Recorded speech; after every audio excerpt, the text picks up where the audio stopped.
Fala pessoal, tudo bem? Esse é mais um episódio do PBcast. Aqui quem fala é Léo Costa. E aqui quem fala é Lucila Costa. Pessoal, antes da gente começar nosso episódio de hoje e apresentar o nosso convidado, eu queria dar um recado para todo mundo. Há mais ou menos 2 meses atrás, eu e a Lu, a gente publicou o nosso primeiro livro. O livro chama Dominando as Bases de Dados em Saúde. Se você quer aprender a buscar evidência nas principais bases de dados do mundo, esse livro vai te dar página a página, botãozinho a botãozinho. É um manual detalhado explicando como encontrar evidências nas bases de dados da PubMed e da Cochrane. Tem todas as explicações por que eu estou na PubMed, por que eu estou na Cochrane, como salvar, como identificar esses artigos. É um material muito legal. E para quem comprar nos próximos dias, junto com o livro, você vai ganhar 8 videoaulas feitas por mim e pela Lu, como buscar na prática também. Então, quem quiser, a gente vai colocar um QR Code aqui nessa tela para vocês procurarem, tá bom? É isso Vamos aí. apresentar o convidado, Lu? Vamos, hoje nós vamos falar de uma coisa que você sempre tem curiosidade de saber, um pouquinho sobre suplementação. Com quem a gente vai falar, Léo? A gente vai falar com um super amigo nosso, o nutricionista Igor Eckert. É isso aí, então solta a vinheta.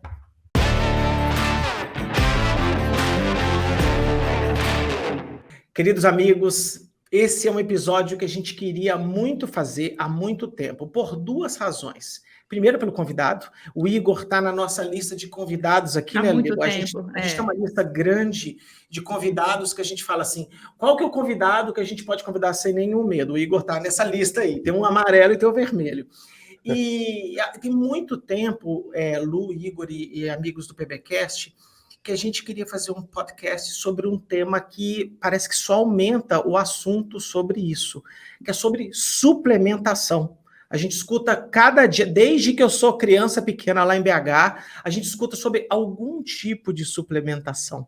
E vou aproveitar, querido Igor, antes de passar a palavra para você, que eu me lembro, Lu, há muito tempo atrás, quando eu dava algumas aulas, eu comentava, eu botava um vídeo do Luciano Huck e da Angélica, que eles chegavam e falavam assim, você sabia que 50% dos brasileiros não se alimentam bem? Por isso você deve tomar Centrum, né? E com não sei quantas vitaminas e zinco. E Olha, aí, Léo, quer que eu te dê uma notícia? Recentemente pode. ele continua fazendo isso. Agora, quem é que apresenta? É o Mion que apresenta Okay.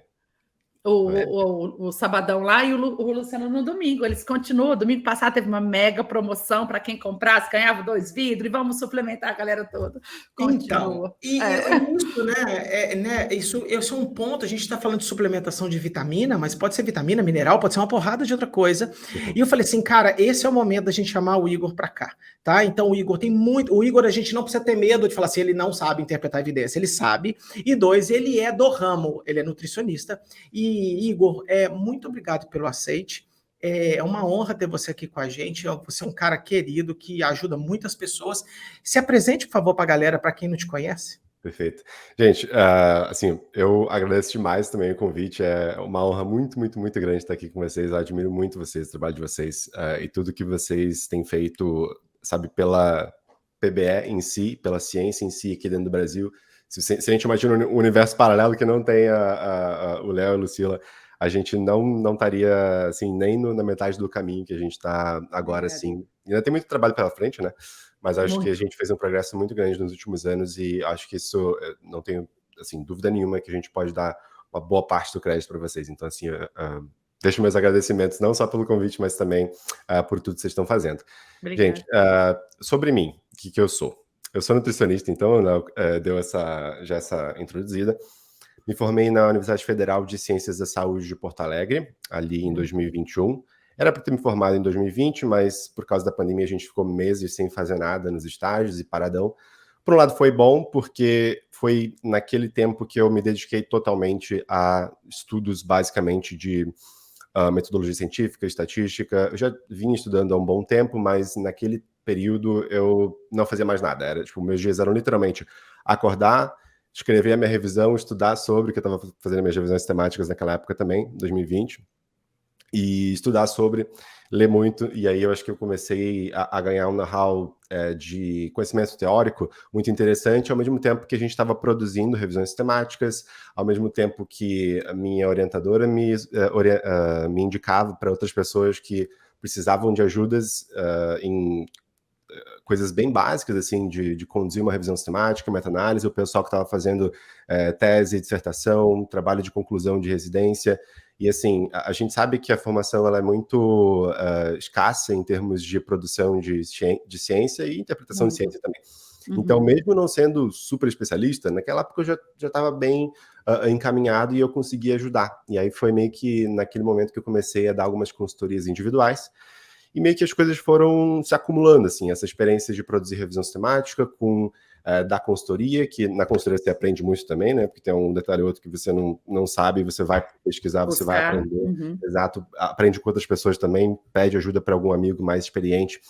E com o tempo ali eu fui adquirindo essas experiências. Pro finalzinho da graduação de nutrição eu já estava totalmente imerso na parte de evidência científica, na parte de produção científica, escrita, e ali apareceram algumas oportunidades de trabalho em si, para uma pós-graduação de nutrição, que eles queriam um consultor científico, e para uma empresa de gestão em saúde, que faz consultoria basicamente de avaliação de tecnologia em saúde, produz dossiê, para submeter para a ANS, Conitec, né, para a gente incorporar medicamentos, procedimentos no sistema de saúde.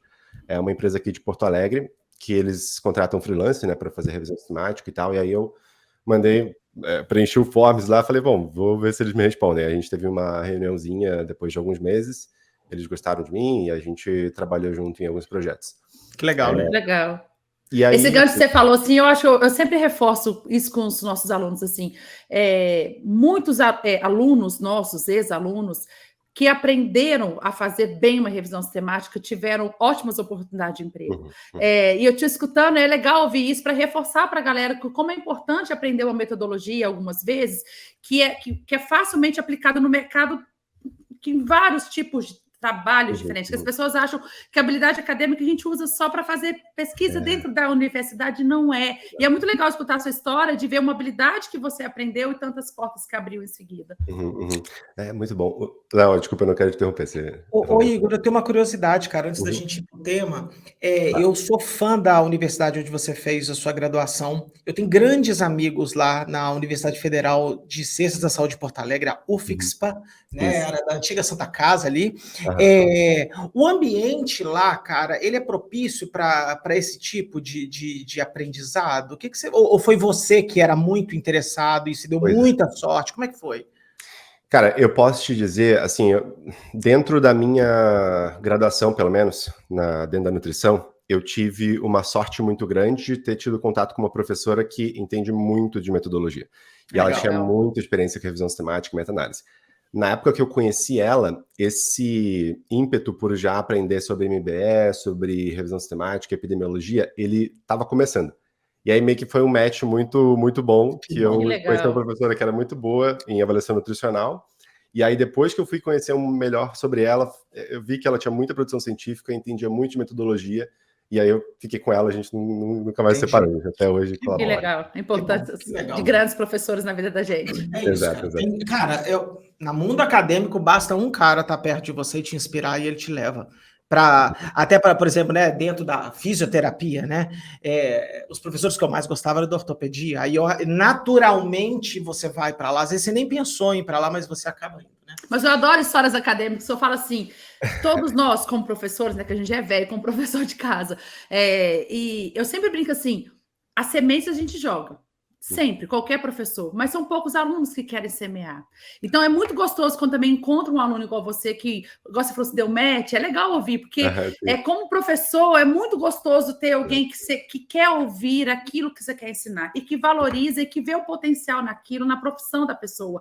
E geralmente essas pessoas se destacam, porque elas dão valor a uma informação que está ali para todo mundo que quiser aprender, mas poucos querem também. Então, é o papel de um grande professor, talvez, na vida de alguém, e também o papel de um grande aluno que queira absorver esse conhecimento. Ô Igor, qual que é o nome da professora?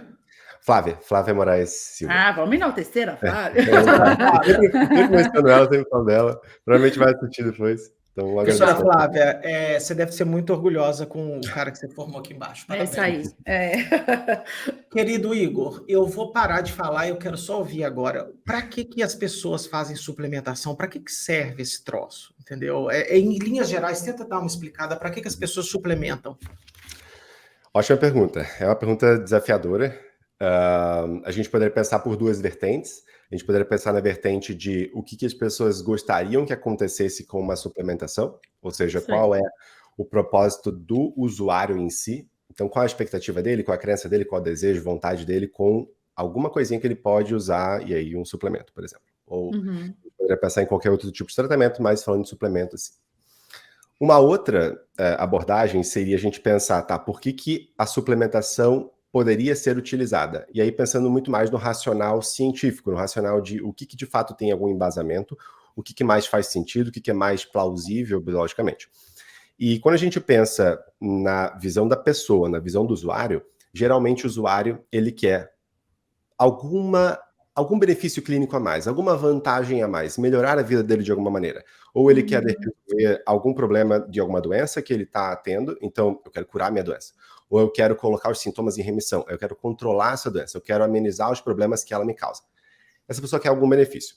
A pessoa pode ser saudável e ela quer viver mais tempo, então ela quer benefícios clínicos em termos de talvez evitar alguma doença, prevenção de doenças, ou até de simplesmente viver mais tempo. Não necessariamente através de uma redução de risco de alguma doença, mas simplesmente por outras vias, essa pessoa viveria mais.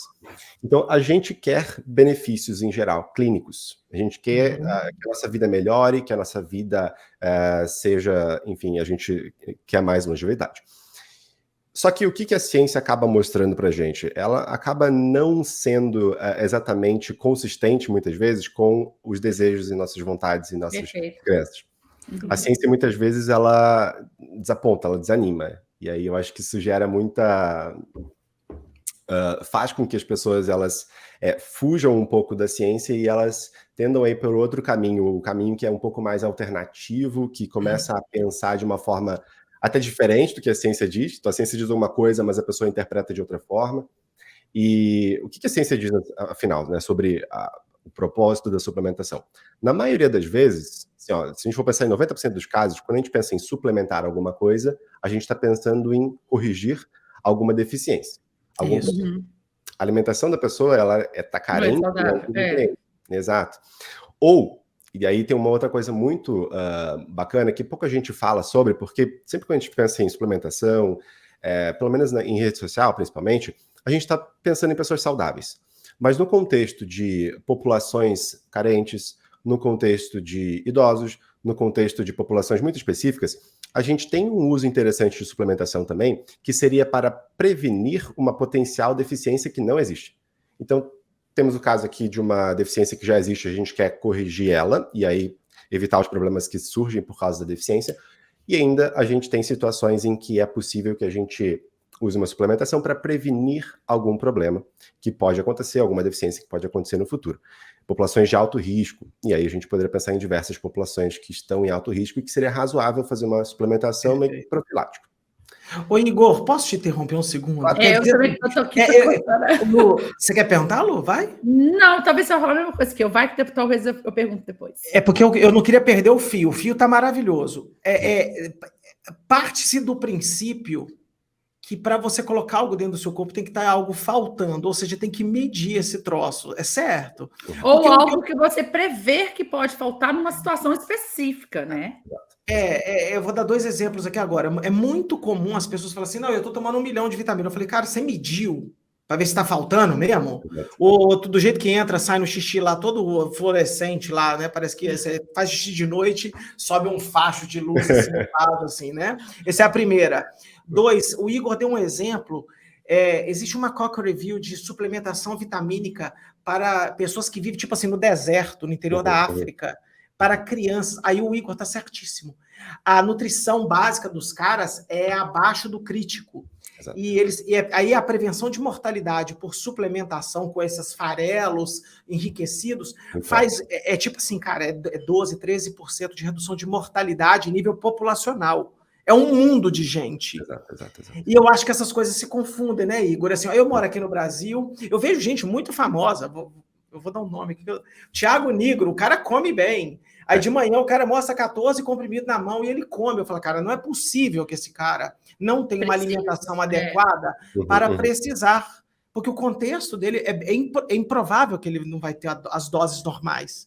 Exato. O que é diferente de uma criança no Saara, faminta, e ele vai suplementar. Desculpa, eu queria te cortar para botar Então, é aí que entraria meu comentário, que não, eu gostei muito quando o Igor falou que existem 2 grandes grupos, né? O que as pessoas buscam, o que a ciência realmente fala sobre isso. E na minha visão, talvez exista um terceiro grupo que mistura os dois, que né, que está intercalado assim, que vem o marketing.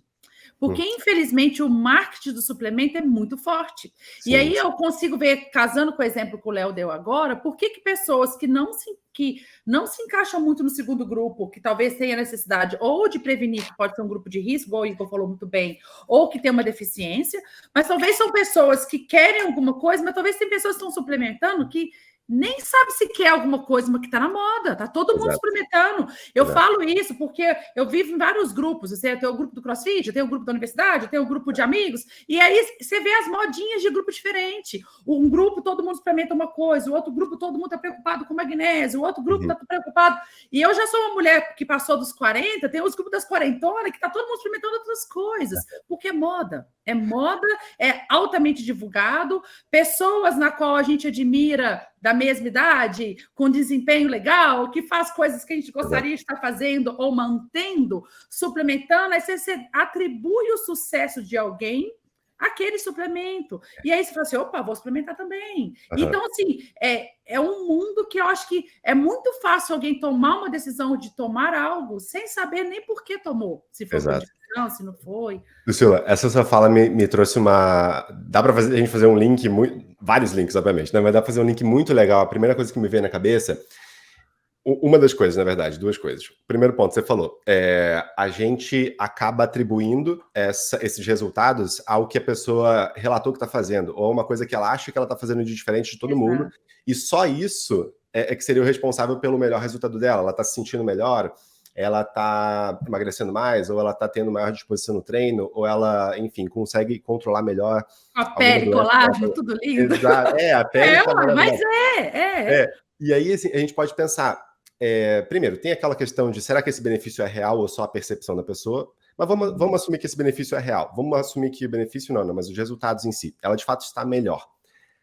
O que de fato está causando esses resultados melhores? Será que é de fato o suplemento ou são todas as outras milhares de coisas que ela está conseguindo fazer? Se hidratar, dormir, comer melhor, fazer alimentação. Exato, fazer atividade física. E aí, olha que interessante.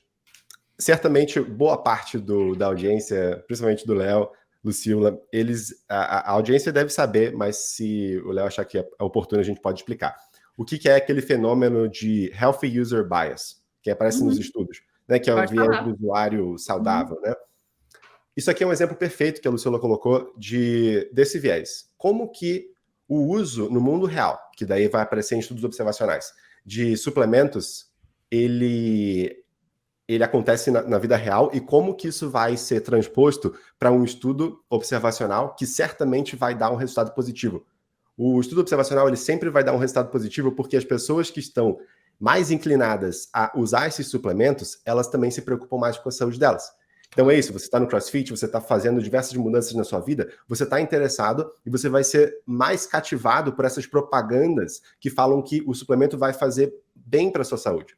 Muito mais cativado do que pessoas que não estão se importando tanto com a saúde, que ela vai ver uma propaganda da vitaminazinha ali.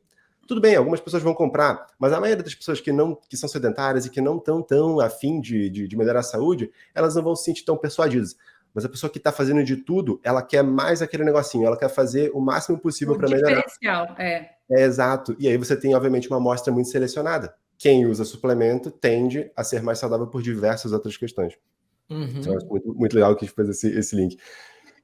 Mas é legal pegar esse link que o Igor falou, que, igual ele falou, por mais que a nossa audiência são pessoas que acabam querendo entender um pouco mais de evidência por trás, a gente tem muitas pessoas que acham que entende, ou pessoas que são só consumidores aqui também, é que quando a gente fala muito de estudo observacional, igual o Igor falou, a gente tem que ter muito cuidado com esses estudos, que geralmente são estudos que trazem muitas correlações, associações, e quem não sabe interpretar muito bem esses estudos, cai muitas vezes em cilada exatamente com o que o Igor falou. Porque se você não controla aquela associação, se você não ajusta para outros fatores, para o estilo de vida, é muito provável que a variável suplemento, né, o que está sendo suplementado e estudado naquele estudo, vai dar um efeito positivo, mas se não controlar para o estilo de vida, né, para outros fatores, que talvez na hora de ter só o controle, esse efeito desaparece, porque ele é atribuído a outra variável.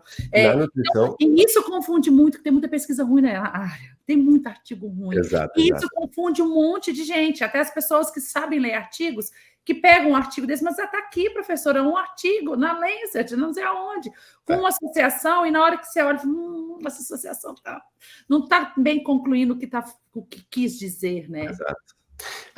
E essa parte é muito, muito, muito comum na nutrição. Eu diria que, enfim, esse viés de confundimento por indicação, né, que é basicamente você ser mais saudável e estar mais propenso a usar alguma coisa, que é tão comum na nutrição, mas ela é tão difícil de contornar. A gente não tem métodos tão satisfatórios assim, para a gente tirar todos esses fatores de confusão. Então, mesmo que os pesquisadores eles tentem ajustar para tudo isso, no final das contas, existe um confundimento residual, existe uma dificuldade de você mudar, ajustar para todas as diferenças nos hábitos de vida, no acesso à saúde, em questões socioeconômicas, que muitas vezes você ajusta ali para uma medida no início do trabalho, com uma escala que nem captura muito bem exatamente qual é o nível socioeconômico da pessoa e a realidade dela. Então a gente tem uma dificuldade muito grande, e é por isso que sistematicamente, suplementação de alguma coisa em estudo observacional, ela parece ser positiva em trabalho observacional. E muitas dessas situações, a gente teve reversão. Não sei se vocês conhecem aquele livro do Vinay, que ele escreveu. Ending Medical Reversal. Exato. E ele cita várias reversões médicas, e algumas, inclusive, são de vitamina. Se não me engano, ele cita a vitamina E no livro dele, inclusive, em que a gente, por muito tempo, durante a década de 80, 90, se falava muito de suplementar a vitamina E para a prevenção de evento cardiovascular. Por quê? Tem plausibilidade biológica, a gente viu em alguns modelos ali que faz um efeito antioxidante. Oxidação de LDL é ruim, né? A gente piora o processo aterosclerótico, aumenta o risco de infarto. E a gente tem aqui um ótimo racional biológico. Aí você pega evidência observacional e vê que quem usa mais vitamina E, tem menos. comparado com quem não suplementa, morre menos. Quem tem maiores níveis de vitamina E, morre menos. Aí você pensa, cara, tá comprovado achei. Aqui. Exato. Achei a resposta. Pronto. E, na verdade, não foi bem assim. Depois que a gente conduziu, de fato, ensaios clínicos ao longo de 2 décadas, a gente chega numa evidência de ausência de efeito, que não tem nenhum efeito terapêutico ali, e que a diferença, no final das contas, entre placebo e vitamina E é muito próxima da nulidade, e a gente, nesse ponto, descarta a possibilidade de qualquer efeito terapêutico. Não é só para vitamina E, tem para D, tem para A, tem para T. Assim, a gente tem evidência de ausência para todas essas vitaminas, praticamente, quando a gente pensa em mortalidade e infarto. Para mortalidade, tem revisões sistemáticas bem fortes, né, que falam que muitas pessoas usam complexos vitamínicos para achando que vai ter vidas mais longas, e o corpo da evidência é muito robusto e mostra que, na verdade, reduz, né? Pode até aumentar a mortalidade e não reduzir.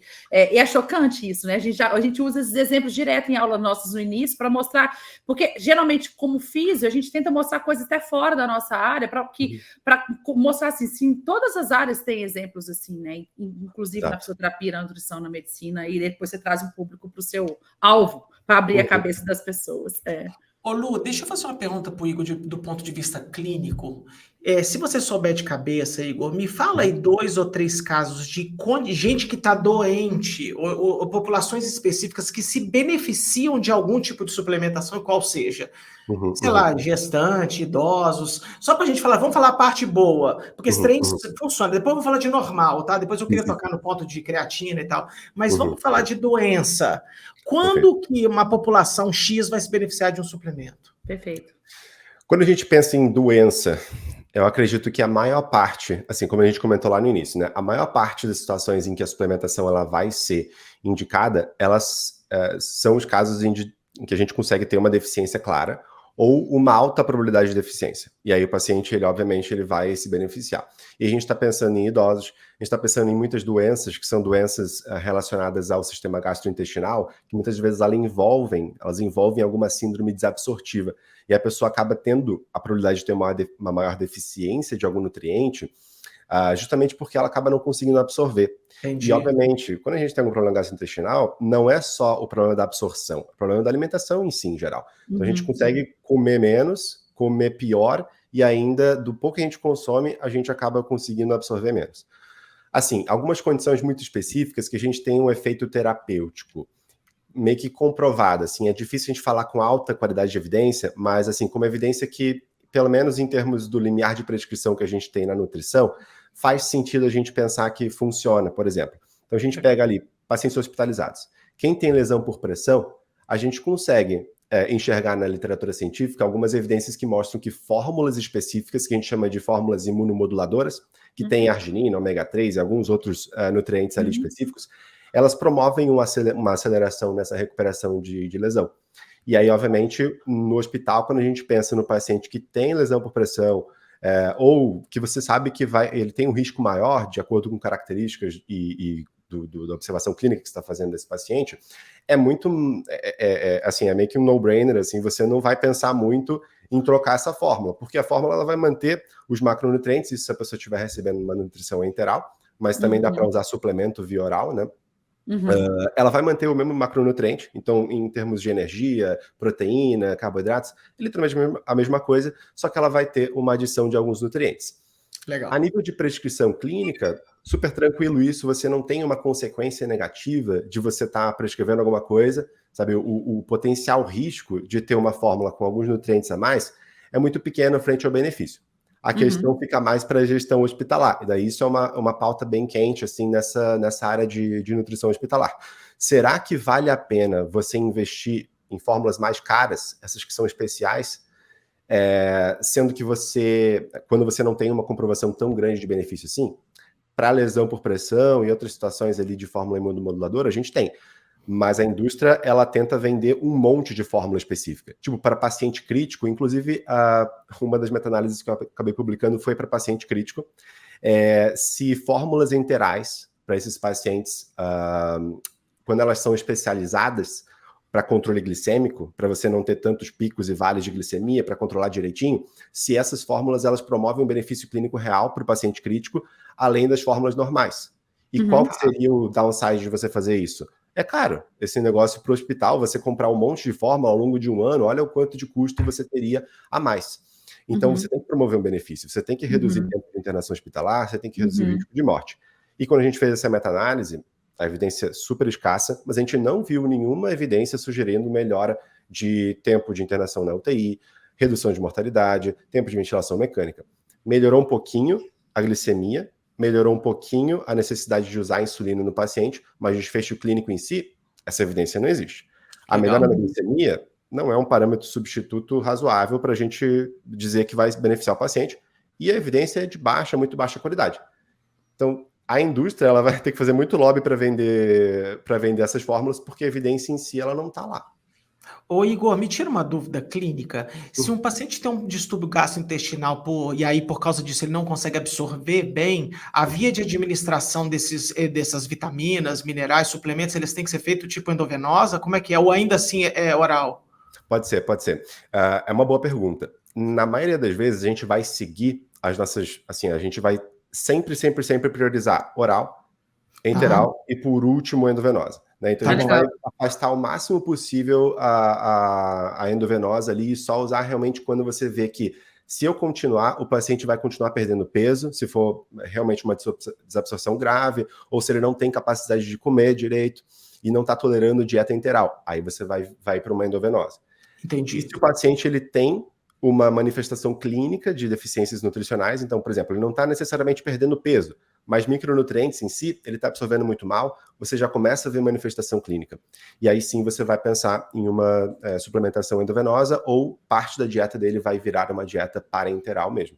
Mas Igor, eu comecei a rir aqui que o meu sarcasmo é maior do que a minha capacidade de se manter. Sabia que a cabeça te lá. Se o cara é crítico, vê se eu tô falando certo, quem tá falando é o expert, Lu. Se o cara da nutrição tá falando que você evita endovenosa o máximo que você pode, aí quando eu vejo esse monte de gente normal tomando soroterapia... Modinha da vez, né? É outro universo. É multiverso, né? A gente tá falando de um mundo estranho, né, cara? O cara ir para uma clínica e injetar na veia do cara um soro colorido, que eu não sei o que tem lá, diz que tem azul de metileno. Corante. Cor. Então, cara, o que é isso aí? Sei lá, eu cortei a pauta, desculpa, eu tô Não, tranquilo. Eu acho que é uma boa. O que você acha disso tudo, cara? O que você acha disso tudo, Igor? Quando você vê assim, porque eu vejo, eu falo, cara, não é possível que isso é bom. O que você acha, cara? Eu acho, assim, se a gente for pensar em termos objetivos diretos, assim, da suplementação mesmo, endovenosa de vitaminas para pessoas saudáveis, que é o que muita gente está vendendo por aí e vendendo muito caro, que seria a soroterapia, eles estão chamando de soroterapia. Aí você vai e critica a soroterapia, aí sempre aparece alguém no Instagram falando, mas soroterapia pode ser reposição volêmica em pacientes que precisam. Tá bom, mas... Não, mas a gente não está falando disso. Exato. Eu fico tão feliz de saber que não sou eu que tomei esse comentário. Porque o termo é o mesmo, né? O termo pode ser usado exatamente para a segunda função que você falou, mas as pessoas... gente, assim. atenção, ouvintes do PBcast. Se você está correndo uma ultramaratona e se desidratou e caiu morto no meio da rua, o médico vai fazer soroterapia em você. Mas não é essa que eu e o Igor tá falando. Não é essa que eu estou falando. Nós estamos falando outra. Desculpa, Igor, vai lá. Exato. Não, e aí, bom, vamos deixar então claro que a gente está falando de infusão endovenosa para pessoas saudáveis que vão numa clínica chique e pagam muito caro para receber uma vitaminazinha e mais alguma coisa que a gente não sabe muitas vezes, que lá comentou. Sem sintomas, tem outras características que não precisam da soroterapia original, né? Essa, gente, assim, se a gente for pensar numa pessoa saudável, sem queixa nenhuma, sem nenhuma doença, sem nada, a gente não tem a mínima plausibilidade de benefício qualquer. Qual é o benefício que vai existir? Basicamente o placebo, né? Se a gente for pensar no benefício de efeito placebo, efeito Hawthorne, efeito do teatro, enfim, qualquer coisa, a pessoa acredita que ela está lá, dentro de uma clínica bonita, chique, recebendo um negócio que é super diferente, que é caro. Essa pessoa, ela vai potencialmente se sentir melhor por causa disso, porque ela acredita, porque ela tem fé, porque ela... Enfim, ela investiu dinheiro naquilo e aí se não funciona, ela estaria errada. Então a gente cria muita expectativa nas coisas muitas vezes quando a gente investe em alguma coisa importante. Então ela vai ter outras mudanças na vida dela, que ela vai fazer ao mesmo tempo com isso, é uma coisa que a gente já tinha comentado antes. Tudo isso justifica essa percepção de benefício. Então se alguém falar, eu fiz e melhorei, ou alguém fez e disse que melhorou, tem outras explicações do que é a eficácia terapêutica do negócio. Agora, a eficácia terapêutica do negócio, primeiro, tem ensaio clínico randomizado? Não tem sequer. Em pessoas saudáveis. Por que não vai ter? Por que não vai ter? Porque não faz sentido você financiar um estudo assim. Primeiro, porque não existe nenhuma plausibilidade, não existe nenhuma evidência que realmente faça uma agência de fomento, alguma coisa, investir dinheiro nisso. Então, primeiro ponto. E segundo, quem vende isso? Acho que isso é um ponto muito interessante. Quem vende um tratamento que tem uma baixíssima plausibilidade de que realmente tenha eficácia clínica real, que seria demonstrada por ensaio clínico randomizado? Quem vende não está interessado em financiar um ensaio clínico randomizado. Por quê? O risco, né? Vou colocar aqui o risco, né? O risco de você ter um resultado negativo que mostra convincentemente que não funciona é muito grande. É quase garantido que você vai dar prova para si próprio. Eu vou dar uma prova contra... Sabe? Tipo, isso não existe. Então... Ô, Igor, a gente tem um exemplo da nossa área que a gente já contou aqui em outros episódios. Mas é exatamente isso que você falou. Tem certas coisas que não tem muita plausibilidade. Mas chega um ponto, se o uso disso começar a ser de forma exagerada, acaba que as agentes de fomentos acabam pondo dinheiro. A gente tem um exemplo... Eu não estou criticando a fita em si, porque a fita você pode usar como bandagem, rígida, do jeito que você quiser, porque a fita pode ter suas qualidades. Mas quando surgiu o Kinesiotape para alívio simplesmente de dor lombar aguda, dor lombar crônica, para alívio de dor, não era o objetivo da bandagem em si, só colocar a fita e as propriedades da fita e reduzir a dor, viralizou. As pessoas cobravam muito caro e tal. E aí foi exatamente o que você falou. As indústrias não estavam a fim de pôr dinheiro, mas aconteceu um cenário com a gente que a gente encontrou uma indústria da Kinesiotape que queria pôr o dinheiro para o estudo fazer. E aí, só que na hora que a gente ficou todo feliz, a gente falou, vamos pegar o dinheiro e vamos fazer o estudo.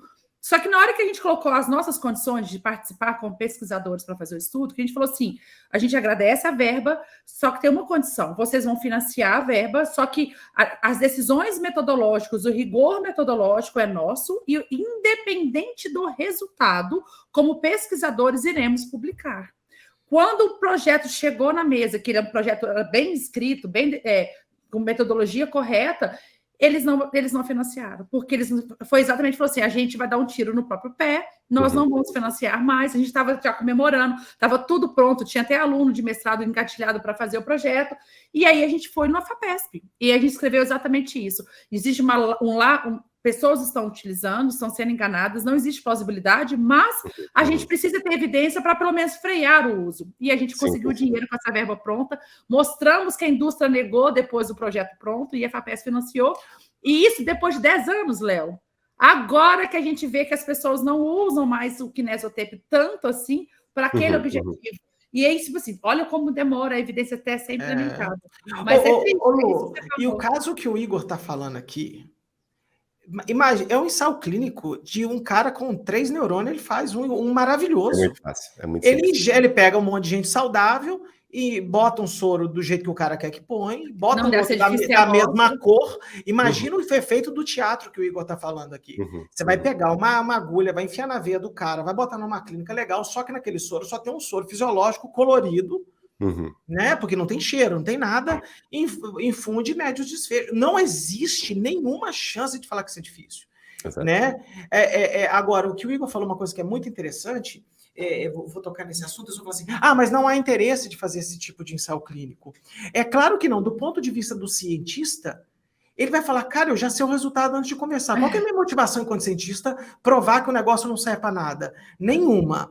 O cara que está vendendo, ele tem 0. Teria que vir do governo, teria que um cara... esses exemplos que nós estamos falando aqui, cara, nós somos obrigados a fazer um estudo de cloroquina para Covid. A gente sabe... Azitromicina para Covid. A gente foi obrigado, Igor, nós fizemos... Nós não, né? A humanidade fez estudo de azitromicina, antibiótico para uma doença viral, cara. Olha que loucura. O Luiz Carlos Correia, né? O Luiz Cláudio Correia, desculpa, né? Professor de medicina baseada em evidência, ele acha isso um absurdo fazer um estudo desse. Eu também acho, mas eu falei, que bom que alguém foi lá e fez, apesar disso. Porque alguém teve que fazer e falar, não, olha aqui, ó, pronto, a gente fez, tá aqui, beleza? Agora vão frear, né? Mas eu continuo concordando com o Luiz, que é bizarro a gente ter que fazer estudo para provar que o negócio não funciona, porque é anticientífico isso. Por outro lado, tem uma indústria vendendo esse troço na outra ponta.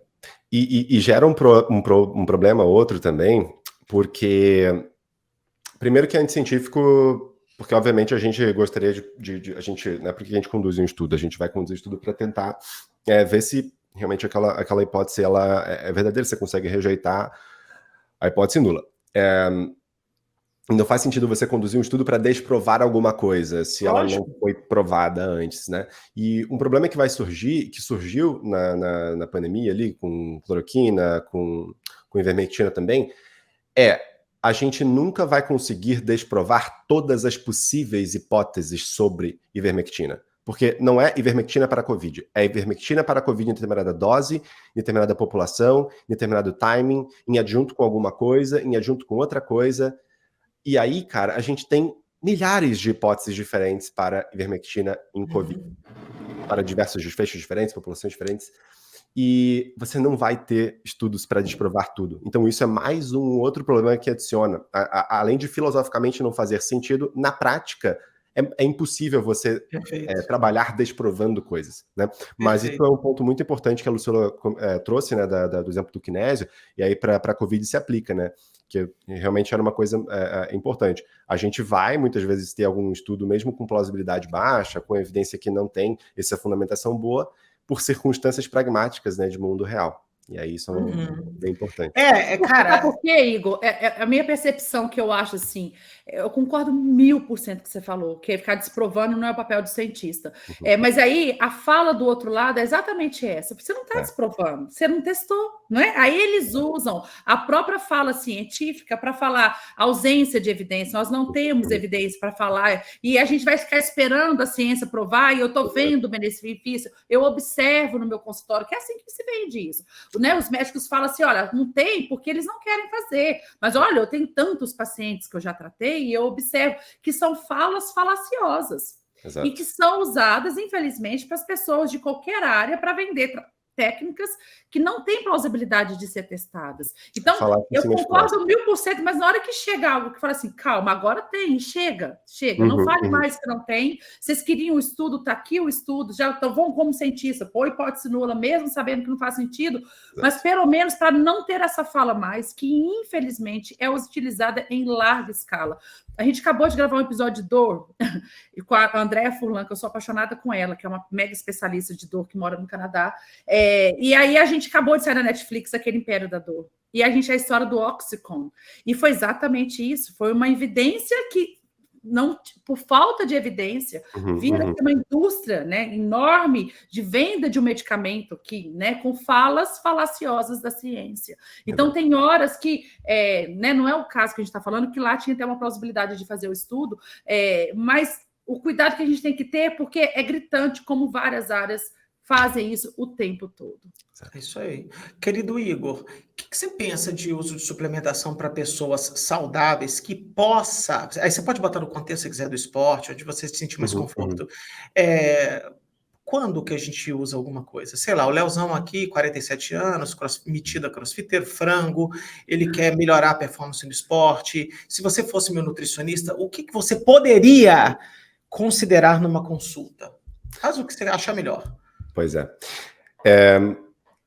A primeira coisa que eu pensaria era, vamos lá, pessoa que não tem doença, tá? Uma pessoa geralmente saudável. Eu pensaria em algumas especificidades dessa pessoa que não necessariamente caracterizam alguma doença, mas que poderia, por exemplo, ser uma situação em que você tem um risco aumentado para alguma doença. Você tem uma história familiar muito forte para doença cardiovascular, por exemplo.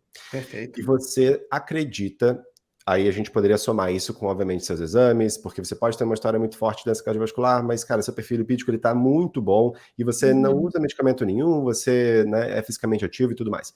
Nessa situação, talvez a gente não fosse pensar tanto em usar algum suplemento, mas a gente adiciona mais um fator. Por exemplo, eu sei que o perfil lipídico do Léo, geralmente ele é difícil de controlar, ele tem que estar com a dieta muito acertadinha, atividade física, controlar o peso, para estar num perfil lipídico um pouco mais adequado, mas se ele desliza um pouquinho, já começa a ficar as coisas ficarem ruins, e ele tem uma história familiar importante. Eu poderia pensar, tá, o que tem de evidência, se o Léo deseja usar alguma coisa, ele não vai ser um incômodo para ele não vai ficar de saco cheio de usar alguma cápsula por dia, cápsulas de algum suplemento por dia, não vai ser um problema ele investir, então o custo de um suplemento, o custo médio de um suplemento, né, não seria muito caro para ele, e ele está disposto, ele tem interesse, ele tem vontade.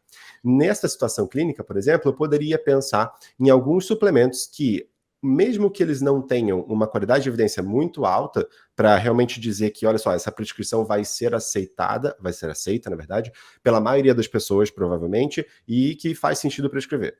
Eu poderia pegar umas evidências que elas não são tão conclusivas assim, mas o Léo aceitaria. Na situação dele, ele tem interesse em aceitar essa prescrição, ele usaria. E aí a gente poderia pensar no caso específico que eu citei de perfil lipídico, que talvez uma história cardiovascular importante ali, a gente poderia pensar no ômega 3. Que é um suplemento que a gente sempre pensa que todo mundo fala que é bom para tudo, mas tem gente que fala que não é bom para nada, e aí o que é isso, sabe? É bom para algumas condições, mas não para todas. Para a saúde cardiovascular, por exemplo, a gente tem uma boa situação de que depende muito da situação clínica, que a gente vai dizer que é mais razoável prescrever ou não. Via de regra, ômega 3 para pessoas saudáveis ou para pessoas com alguma doença diagnosticada, via de regra, quando a gente pensa no ômega 3 de farmácia, aí, que a gente compra em doses que não são muito adequadas, uma mistura de DHA com EPA, que a gente muitas vezes nem sabe a procedência da qualidade desse suplemento, por falta de controle de qualidade mesmo, cara, é muito improvável que ele cause algum benefício. Mas quando a gente pensa em ômega 3 com formulações específicas, só EPA, doses altas de EPA, tem alguma evidência ali mostrando a possibilidade, mesmo que não seja muito conclusivo, de um benefício cardiovascular. E aí, para essas pessoas, que pode ser um pouco mais adequada essa prescrição, eu pensaria nisso. Gostei. População geral, fazer uma recomendação geral, que, cara, todo mundo deveria suplementar ômega 3, é benefício para isso, para aquilo outro. Aí a gente já está vendo num profissional, um nutricionista, que ele não está muito alinhado com as evidências, né? E nem com o PBE, porque isso não seria PBE, né? Oi, você falou legal aí, que também... só explica para a galera que você falou assim, com mais detalhe, que as pessoas têm mania de falar assim, né? Ômega 3 é sinônimo de óleo de peixe, né? E não é. Igual você falou que existe qualidades diferentes. A gente fala, não, eu estou tomando um óleo que tem sabor peixe, sei lá. Exato. O cuidado que as pessoas têm que ter da escolha do ômega 3, caso for tomar. Super importante.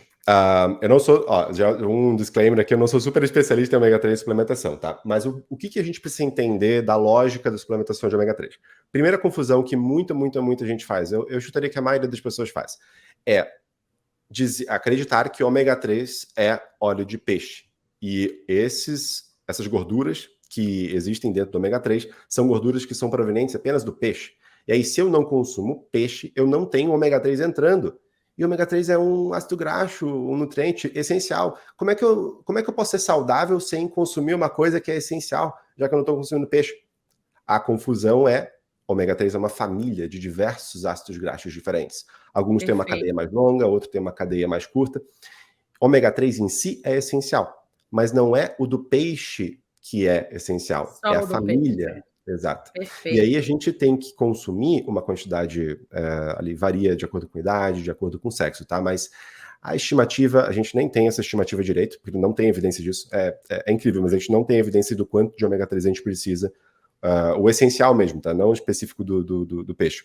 Mas é mais ou menos uns 0,8 até 1,5 gramas por dia que a gente pensa que seria o necessário para não desenvolver alguma deficiência nutricional em relação ao ômega 3, que é super rara. E aí muita gente faz essa confusão e acredita que o ômega 3 ele seja só os ácidos graxos provenientes do peixe ali. A suplementação de ômega 3, na maioria das vezes, ela vai acontecer por uma crença, na verdade, né, pela hipótese de que o ácido graxo específico, EPA e o DHA, esse que vem do peixe, frutos do ar, né, frutos marinhos, dessas fontes, a gente acredita que seja benéfico para a população, uma dose a mais do que a gente consegue converter, porque o nosso metabolismo ele converte o ALA, que é um desses ômega 3, um desses ácidos graxos, que está proveniente em basicamente todo tipo de gordura que a gente come. Tem em diversas outras carnes, que não são peixes, tem em muitos óleos, óleo de soja, tem bastante ômega 3, então a gente não vai ter deficiência de ômega 3, é super raro. Em tudo que é fonte de gordura tem algum ômega 3, que no final das contas vai chegar facilmente nessa média de 1 grama por dia que a gente precisa. Né? Você falou uma frase assim para mim, falou assim que a deficiência de ômega 3 é muito rara. Para mim, você já matou. Para mim, como diz o outro argumento, tá feito já. Exato. E assim, o que muitos pesquisadores que estudam muito ômega 3, eles argumentam, e que é possível, né? São duas coisas. A gente pode não ter necessariamente uma deficiência do ácido graxo essencial, que seria o ômega 3. E aí, as consequências dessa deficiência não aconteceriam, porque é muito raro ter deficiência e tal. Mas a gente poderia ter um benefício específico na nossa saúde por ter um consumo maior de certos ômega 3. Mesmo que você não esteja deficiente, é possível que você tenha uma proporção maior de ingestão de ômega 3 provenientes do peixe ali, que seria o EPA e o DHA, ele poderia promover algum benefício. E alguma plausibilidade biológica tem. Porque a gente sabe que a longo prazo, um consumo de pelo menos 8 a 9 meses consumindo ômega 3 proveniente do peixe, em determinada dose, a gente começa a mudar a estrutura das nossas membranas plasmáticas, do nosso corpo. E aí são membranas plasmáticas que têm diversas células do corpo inteiro. Tá? A gente começa a mudar a estrutura delas e elas começam a incorporar esse ômega 3. E aí, o que a gente pensa, assim, ó, super, super, super básico isso, tá? Plausibilidade biológica pura. A gente pensa que essas membranas plasmáticas, com uma matriz diferente, né, de ômega 3 que estão compondo elas podem promover benefícios por ativarem vias anti-inflamatórias e tudo mais. Então, a gente tem alguns caminhos biológicos, a gente pensa em vários mecanismos através dos quais consumir mais é melhor, porque você vai mudar a membrana plasmática das suas células e isso pode levar a diversos benefícios na sua saúde. Só que isso é o pontapé, isso é o básico, isso não é o fim. Né? A gente inicia por aqui, a gente pensa, tudo bem, é plausível, agora eu vou testar. E quando a gente testa em ensaios clínicos randomizados, muitas vezes a gente não vê esse benefício. Ou, enfim, a evidência é muito escassa e no final das contas ela acaba não sendo conclusiva. Para algumas situações do ômega 3, a gente consegue ver esse benefício. E aí eu posso citar, por exemplo, na gestação, que é uma coisa que eu até comentei recentemente. Tem uma pergunta de caixinha sobre isso, exatamente essa. Ômega 3 realmente tem evidência em gravidez e triglicerídeos, né? Exato. Então, gravidez e triglicerídeos. A gente tem, essas duas são as condições em que a gente tem alguma evidência um pouquinho mais conclusiva. Mas, sabe aquela... Eu até comentei isso com você, Léo. Botei na nossa pauta aqui. Uma das coisas principais que a gente pensa quando a gente pensa em suplementação é que suplementação, ela geralmente vai ser uma... A a gente geralmente vai chamar a suplementação de uma intervenção simples. É como se fosse um medicamento, que a gente dá uma cápsula para a pessoa, dá um comprimido para a pessoa. Em termos de desenho de estudo, é uma intervenção simples. É tipo um medicamento mesmo que a gente só vai dar o suplemento e acompanhar. No entanto, entender, interpretar esses resultados, ele pode ser muito complexo, porque a gente tem a suplementação, ela pode acontecer em populações diferentes, ela pode acontecer em doses diferentes, e quando a gente entra no ômega 3, é muito mais complexo ainda, porque não é só a dose de quanto de ômega 3 tem ali, mas a proporção de quais ácidos graxos específicos tem. A gente pensa também na população em geral, então a gente tem uma distribuição genética que talvez algumas pessoas se beneficiem de ômega 3 e talvez outras pessoas não. A gente tem também o background da dieta da pessoa, que daí explode a complexidade, porque você pode ter populações que têm consumo muito baixo de peixe, outras populações que têm um consumo muito alto de peixe, ou consumo adequado. E pode ser que não seja necessariamente relacionado ao peixe, mas pode ser que uma dieta pobre em geral, você consiga promover um benefício com ômega 3, que uma dieta rica e balanceada, independente do consumo de peixe, você não teria esse benefício. Então, isso é refletido em heterogeneidade nos resultados dos ensaios clínicos. Entendi. E esses ensaios clínicos com ômega 3, para gestação, para triglicerídeo, eles são muito... essas meta-análises, na verdade, elas têm resultados com uma heterogeneidade muito alta. Então, os resultados entre os estudos variam demais. E a gente acaba não conseguindo enxergar por quê. Né? A evidência é muito limitada para a gente conseguir explorar, de fato, essa heterogeneidade. Mas, assim, de maneira geral, gestação e redução de triglicerídeos são pontos em que a evidência é razoavelmente convincente para dizer que, olha, vai ter benefício sim para a pessoa e é razoável, é prudente você fazer essa suplementação. Legal. Se a gente for entrar no aspecto específico lá, será que realmente eu vou me beneficiar com essa dose, com o ômega 3 que eu comprei na minha condição? Aí já é um pouquinho mais complexo, tem que ter um profissional muito bom que está antenado na evidência, conseguiu ler os estudos ali, conseguiu entender as doses e consegue entender a sua realidade para ver se você vai se beneficiar ou não. Perfeito. Perfeito. Ô, Igor, fala um pouquinho para a gente sobre vitamina D, cara. A vitamina D é a mais famosa de todas. Cara, ó, favorito, já tô adiantando. Desculpa, parece que ela até falou que eu tava vendo barulho do Eu tô sem nada fazendo barulho no seu print. Eu entrei no Instagram aqui agora porque tem tipo 10 páginas de pergunta pro Igor. Mas as palavras que mais estão aqui são ômega 3, vitamina D e agora... E a famosa creatina. Por quê? Porque na minha é isso que tá. E magnésio. Vamos ver se a gente cobre alguma coisa aí, Igor, que você sinta vontade? Acho que dá. A gente vai ter que fazer parte 2 do nosso episódio. Com o maior prazer. Porque esses assuntos todo mundo tem interesse de saber. Acho que sim. Nossa, direto assim também, para mim aparece muita dúvida. Eu imagino. Acho que a maioria das pessoas nem sabe que eu sou nutricionista porque eu não falo muito assim, mas mesmo assim pergunta porque é um assunto muito comum. Vamos lá, eu acho que vitamina D, eu acho que isso é um ponto, eu até estava conversando com o Léo um pouquinho antes. A gente comparou, né? Fez uma analogia rapidinha entre magnésio e vitamina D. A gente pensa que vitamina D, igual ômega 3, funciona para tudo. Ela ajuda em tudo e principalmente por muitos profissionais propagarem a ideia de que não, vitamina D não é uma simples vitamina, ela é um hormônio, ela é alguma coisa que tem diversas funções no nosso corpo e tudo mais. E aí você pensa, além disso, né, em toda essa plausibilidade biológica que as pessoas falam, de todos os mecanismos possíveis, de falar que é um hormônio, que daí a pessoa já associa isso com uma atividade melhor e mais potente ali, fisiologicamente falando. Ao mesmo tempo que ela é uma das mais faladas e que com benefícios supostos mais exagerados, a gente, ao mesmo tempo, é uma das vitaminas que mais dá errado nos ensaios clínicos randomizados. Tipo assim, a gente testa demais isso em ensaio clínico, porque muita gente fala, e porque realmente tem alguma plausibilidade. Tem muito estudo observacional que mostra o suposto benefício de ter mais vitamina D no sangue, ou de ter um consumo de vitamina D maior, ou suplementação. Como a gente tinha comentado antes, né, é muito fácil encontrar um resultado positivo em observacional. Só que a gente vai lá e testa a vitamina D em paciente crítico, não funciona. Em tuberculose, não funciona. A gente testa em pessoas saudáveis que querem evitar alguma doença, diabetes, tem alguma evidência, mas ela é muito inconclusiva também. Em pacientes já com diabetes, vou ver se reduz o risco de doença cardiovascular, risco de infarto, risco de morte.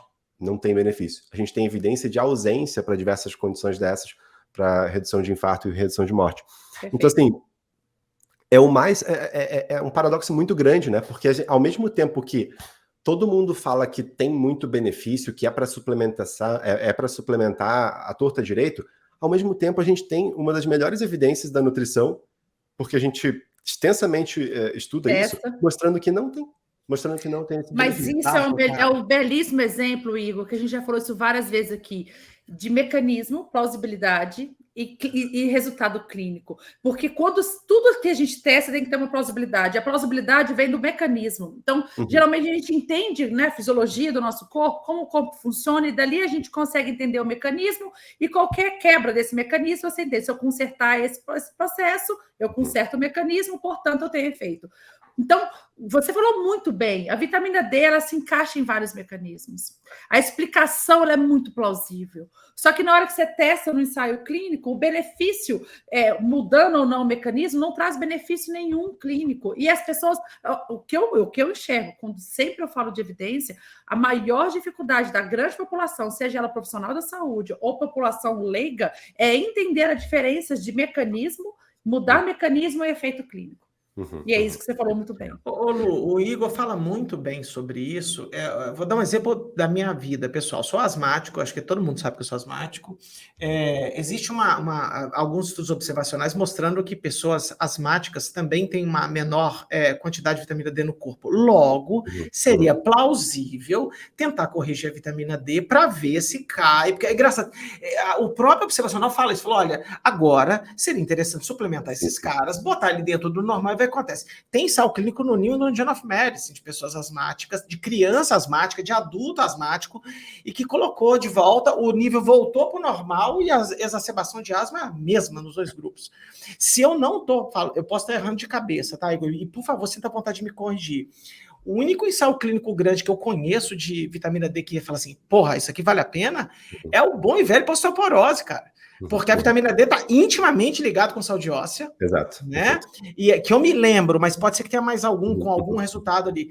O José Neto, amigo nosso também, já participou do PBcast. Toda vez que sai um ensaio clínico negativo de vitamina D, ele fala, e mais um aí para nossa biblioteca, mais um para nossa biblioteca. E eu acho que no New England, eu acho, se eu não me engano, tem 15 ou 16 ensaios clínicos e tem um positivo. Tem muito. E é engraçado, porque a gente conduz ensaio clínico bom, sabe, bem feito, grande, e assim, a gente vê esses benefícios não aparecendo. Legal. E eles aparecem em outros ensaios clínicos menores, ensaios clínicos pequenos, publicados ali na bela revista da Frontiers, na Cure Us, eu nem sei como é que fala o nome dessa revista, não quero aprender a falar o nome, eu acho, mas é aquela bela revista que enfim. Mas, gente, assim, eu acho que é realmente um dilema, e além falando em evidência preliminar de vitamina D, tem uma boa evidência preliminar. Teve um estudo recente, aí saindo um pouco dessa parte da osteoporose, que é muito plausível realmente, e de fato tem uma evidência que mostra, né? Principalmente quando a gente associa a suplementação de vitamina D e cálcio, parece que o benefício da suplementação de cálcio é maior do que ele seria isoladamente. Então isso pode ser uma situação bem interessante. E uma outra evidência que a gente conseguiu enxergar algum indício de benefício, embora não seja, enfim, conclusiva por si só, é um ensaio clínico no BMJ, que ele mostrou para a população geral que a suplementação de vitamina D comparado com placebo, você tem ali um benefício que ele foi assim, ó, marginalmente significativo, tipo assim, teve um intervalo de confiança muito amplo, e aí você pega, sei lá, um benefício desde 0,40, o risco relativo, até 0,98, sabe? Então, tipo assim, dependendo do modelo de análise, ele não daria um peso significativo, mas por alguma razão na análise deu, e aí não foi robusto, porque eles fizeram várias análises de sensibilidade, não deu significativo em várias outras e tudo mais. Então, é um resultado que ele tem um poder muito fraco para mostrar para a gente que previne doença autoimune, a incidência de doença autoimune, mas é um ensaio clínico randomizado, é razoavelmente bem dimensionado, mas como é muito raro a incidência de doença autoimune na população, a gente acabou não conseguindo ter um resultado conclusivo. E certamente muita gente vai pegar aquele estudo, já pegou, e enfim, vai pegar no futuro, aquele estudo para olhar só para a estimativa pontual. Ignorar o fato da falta de robustez, ignorar a imprecisão, ignorar o fato de que é só um estudo e falar que temos aqui evidência que comprova que vitamina D previne doença autoimune. E extrapolar isso, né? Se você tem doença autoimune, vai melhorar também e tal, sendo que nem tem evidência para isso. Mas isso foi uma coisa que me lembrei agora de um outro estudo que tem algum indício. Mas um ponto bacana agora de prescrição clínica, que é muito, isso, assim, é um debate muito grande assim na área, né, na medicina, na nutrição, de, ok, Mas se a pessoa tem deficiência clínica não, perdão, uma deficiência de vitamina D, então tem os níveis abaixo do que seria o normal da faixa de referência, você não vai suplementar, não vai corrigir essa deficiência, e se a gente fosse olhar só para a evidência científica, não teria razão para suplementar, porque a gente não tem uma evidência mostrando que pessoas que estão deficientes, se você corrige a deficiência, você promove algum benefício clínico para ela em algum grau, né? Uhum. Então, se você não tem essa preocupação com saúde óssea, por exemplo, você não teria uma razão muito grande para suplementar. Mas aí a gente entra em algumas particularidades da decisão clínica, que ela muitas vezes não vai ser um reflexo direto e proporcional do que tem de evidência científica. Perfeito. E assim, tem muita gente que vai querer ser mais prudente nessa situação e falar, cara, eu não tenho muita razão para não corrigir essa deficiência. E a possibilidade de benefício, ela existe, ela é plausível, e apesar de não ser comprovado e ser remoto esse benefício, eu imagino que possa ser válido, possa valer a pena suplementar a vitamina D nesse caso aqui. E aí, obviamente, muita gente pensaria na prescrição, e muitas outras pessoas são mais radicais. Eu acho que eu não iria por esse lado, sabe? Eu sou uma pessoa que eu não gosto muito da ideia de evitar a suplementação de um nutriente que eu sei que está deficiente, sabe? De ele estar abaixo do que seria referência. Sendo que eu sei que o risco é muito baixo, sabe, dessa suplementação. Isso. Então, acho que eu não daria sorte. Eu concordo. Mas você falou um ponto muito legal. Existe uma deficiência nesse caso. E muitas vezes as pessoas suplementam sem ter testado, nem sabe se tem, né? Então, uma frase que você falou muito bem, você pontuou, as pessoas usam essa frase e generalizam. Falam assim, nem sei se eu tenho, mas não faz mal, então qual o problema? Se eu tiver, eu já suplemento. Se eu não tiver, né, eu faço xixi essa vitamina D. E não é bem assim. Então, é esse cuidado que eu acho que eu sempre alerto a população de ter, né, testes. Se um exame deu a deficiência, né, discuta com o seu médico do benefício ou risco de tomar. O Igor falou muito bem, né, não tem risco aparente no momento de deficiência em normalizar isso, mas não toma por tomar, né, que a frase que eu mais odeio, Igor, só para você saber, que não faz mal, engorda. E não é bem assim. Então, vamos conversar um tiquinho sobre isso, Igor. Essa frase mal não faz, dentro da suplementação, você conhece algum caso assim, tipo assim, cara, pode dar ruim ou realmente é mal não faz? O que você conhece aí? Na maioria das vezes, assim, vamos pegar, sei lá, multivitamínico, creatina, ômega 3. Assim, o malefício que esses suplementos podem te causar, a maioria das vezes, quando você está suplementando em doses razoáveis ali, não muito absurdas, esse malefício, o risco de acontecer alguma coisa é muito, sabe, é muito extremo, assim, eu não diria que existe um risco real, significativo, com a maioria das suplementações, na maioria das doses normais que a gente usa. Eu acho que a questão do risco, quando a gente pensa em suplementação, ela transcende um pouco a questão fisiológica. Fisiológico existe, né? A gente suplementar altas doses de vitamina D. Muita gente recebe a prescrição errada ou usa errado e aí começa a ter eventos adversos importantes e até problemas ósseos de uma suplementação de altas doses de vitamina D ao longo do tempo. Então isso é um ponto importante, sim, que é um prejuízo fisiológico. Vitamina A, se eu não me engano, vitamina A, beta-caroteno, a gente tem evidência de malefício para mortalidade e até uns subgrupos que tem maior. É mesmo, Exato. Então, assim, aqui a gente tem um exemplo de evidência que mostrou o risco, mas e os outros suplementos que a gente não tem essa evidência de segurança, sabe? Então, isso é um ponto. A gente tem um desconhecimento muitas vezes, né? A gente pode pensar muitas vezes que mal não faz, mas a gente não tem essa certeza. Na verdade, né, Igor, medir risco é mais difícil do que medir benefício, né, cara? Com certeza. Com certeza. Muitas vezes, eu acredito que quando as pessoas falam essa frase, que não mata engorda, mal não faz, pensando também a curto prazo, né? E as pessoas esquecem que, geralmente, o risco, igual você falou do beta-caroteno também, é a longo prazo, né? Se aumenta a mortalidade, né? Não é agora, é lá na frente, são anos vividos que é o desfecho, né? E muitas pessoas não pensam em qualquer atitude de vida, de comportamento a longo prazo. Sabe que essa desproporcionalidade da visibilidade de uma consequência positiva ou negativa em termos de prazo, isso é um ponto muito bacana de falar sobre, porque justifica boa parte do sucesso de charlatanismo, de picaretagens em geral. Perfeito, Igor. Você tem um cara que fala que estatina não serve para nada, cara, para de esse negócio, usa o meu magnésio aqui, usa esse meu negócio. Primeiro, qual é onde é que está a desproporcionalidade aqui? A desproporcionalidade é que o problema de deixar de usar estatina, de começar a se entupir de gordura saturada, ele não vai aparecer agora. Ele vai aparecer... É possível que apareça em 6, 8 meses? É possível. Mas é possível que demore muito tempo. E o que vai aparecer agora? Agora é a sua mudança de hábito e a sua mudança da percepção da realidade, porque você está confiando num cara que promete um monte de coisa, que é convincente e tudo mais. Então você vai adotar uns hábitos melhores, que a curto prazo, de fato, impactam na sua vida, porque daqui a pouco você foi convencido de uma coisa que você nem faria, por exemplo, você começa até a dormir melhor, você começa a se exercitar. Mas, ao mesmo tempo, esse cara te enganou e ele está falando para você deixar de fazer um monte de coisa ou mudar a sua alimentação de uma forma específica que, no longo prazo, vai causar malefício.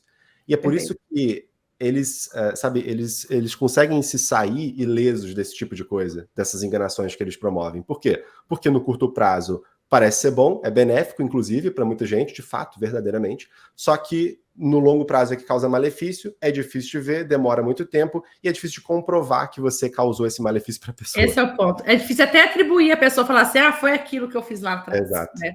Não foi minha recomendação, não foi o cara que diz que não é para usar a estatina, foi outras coisas, na verdade. Né? Perfeito. E aí é muito complexo isso. Lu, sempre lembrando, o Igor deve ter acompanhado esse fato, ele certamente fez comentário sobre esse estudo, só para o pessoal entender o negócio de risco. Foi feito um estudo agora, a gente fez uma leitura desse artigo aqui para a galera, sobre o uso de... para saber se esteroide anabolizante faz mal para homens com hipogonadismo, tá? E risco cardiovascular. Cara, foi um estudo gigantesco. Quase 7 mil pessoas, 36 meses de acompanhamento, tira sangue toda semana. Diverse Trial, né? Cara, é super complexo fazer um estudo desse. Quando eu olhei, eu falei, nossa, eu gostaria de tanto de fazer parte do estudo para aprender os caras. 300 e tantas clínicas funcionando, recrutando e tudo, porque é, de fato, muito difícil medir malefício, né? E era o que eles estavam procurando. Diferente de medir benefício, você pode fazer um estudo mais curto, mais enxuto e tal, você está dando hormônio, então os eventos, se for aparecer alguma coisa, vai ser rápido e tudo. Então, assim, as pessoas precisam ter uma dificuldade, uma necessidade de olhar isso. E de novo, se você não tem evidência de benefício, então, sei lá, eu talvez mudar aqui, sei lá, eu provavelmente vou falar bobagem agora. Magnésio, que é a nova vitamina D, é o que eu estou percebendo agora. Às vezes, você não tem evidência nem de benefício. E se você não tem de benefício, de malefício, você não vai ter mais nunca. Que é muito mais difícil de ter. Você tem que ter um corpo de evidência muito grande, a não ser que seja um negócio que seja, sei lá, dar mercúrio para as pessoas comer, é lógico que elas vão morrer rápido. Mas, sabe, cheirar cianureto, vai dar errado. Mas, fora isso, a chance para provar que cigarro mata são estudos imensos e longuíssimos para provar malefício. Né? Então, assim, as pessoas precisam entender isso, porque se você não tem evidência de benefício, você não tem de malefício também. Exato. Então, o princípio da prudência tinha que bater nas duas pontas. Eu acho que as pessoas não batem nisso aí. E um outro ponto, Léo, muito importante é que até quando você tem as evidências sendo conduzidas, né, os ensaios clínicos e tal, muitos ensaios clínicos eles não são programados e planejados para você avaliar de forma adequada eventos adversos. Tanto em termos de detecção, quanto em termos de dimensionamento, principalmente, né? Que você dimensiona para eficácia. Mas até em termos de detecção, a gente acaba não tendo um bom planejamento, e a gente tem evidência mostrando isso, né? Meta-epidemiológica, mostrando que assim, os ensaios clínicos fazem um trabalho muito bom para avaliar a eficácia, mas fazem um trabalho muito ruim para se programar em avaliar a segurança. E um outro ponto pesado é que, mesmo quando você tem ensaio clínico bem dimensionado, bem conduzido e tal, você tem muitas vezes um spin muito forte para você falar de segurança, porque você pega a ausência de evidência e você transforma numa evidência de ausência. Ou seja, um resultado impreciso de eventos adversos, você diz que não tem diferença em, sei lá, 55% de, sei lá, diarreia versus 62%. Teve uma diferença importante nessa proporção em termos absolutos? Sim, mas aí você olha lá, o teste estatístico não foi significativo e você fala que não tem evidência, é seguro, sabe? E às vezes a diferença nem é tão grande assim em percentual, mas ela existe. e aí você não tendo poder estatístico, você fala que não tem. E fala que não tem evento adverso e tal. Isso acontece muito. Assim, Muito. a indústria farmacêutica, ela sempre vai tentar fazer o máximo possível. E não é só a indústria farmacêutica, né? Quando a gente pensa em fármaco, isso acontece. Quando a gente pensa em qualquer outra evidência de que o autor ali ele tem algum interesse em mostrar que é positivo, que é interessante, ele vai fazer esse tipo de spin, é muito comum. Muito comum. É engraçado, a coisa que eu mais aprendi quando a gente gravou com a Thaís. A Thaís é uma pessoa que ensina muito, a Thaís Gondar, que fala sobre Anvisa, coisas afins assim.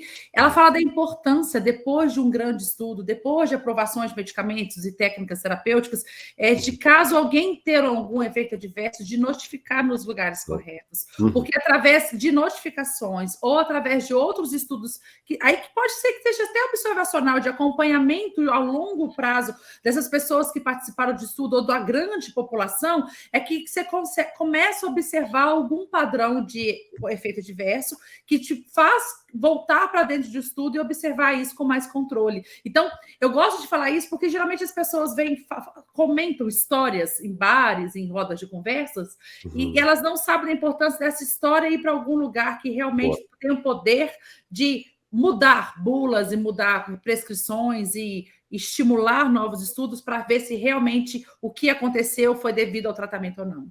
Perfeito. Querido Igor, fala da queridinha da creatina, por favor. Vamos lá, a creatina. Cara, silêncio, a creatina. Pode começar da creatina. Eu senti um sorrisinho aí, vamos lá.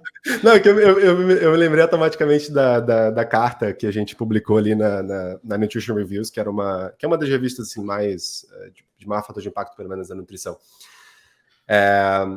Ao mesmo tempo que a creatina ela é um ótimo suplemento para a gente em termos de desempenho físico, né? Principalmente para musculação, principalmente a desempenho que exige força muscular e tal.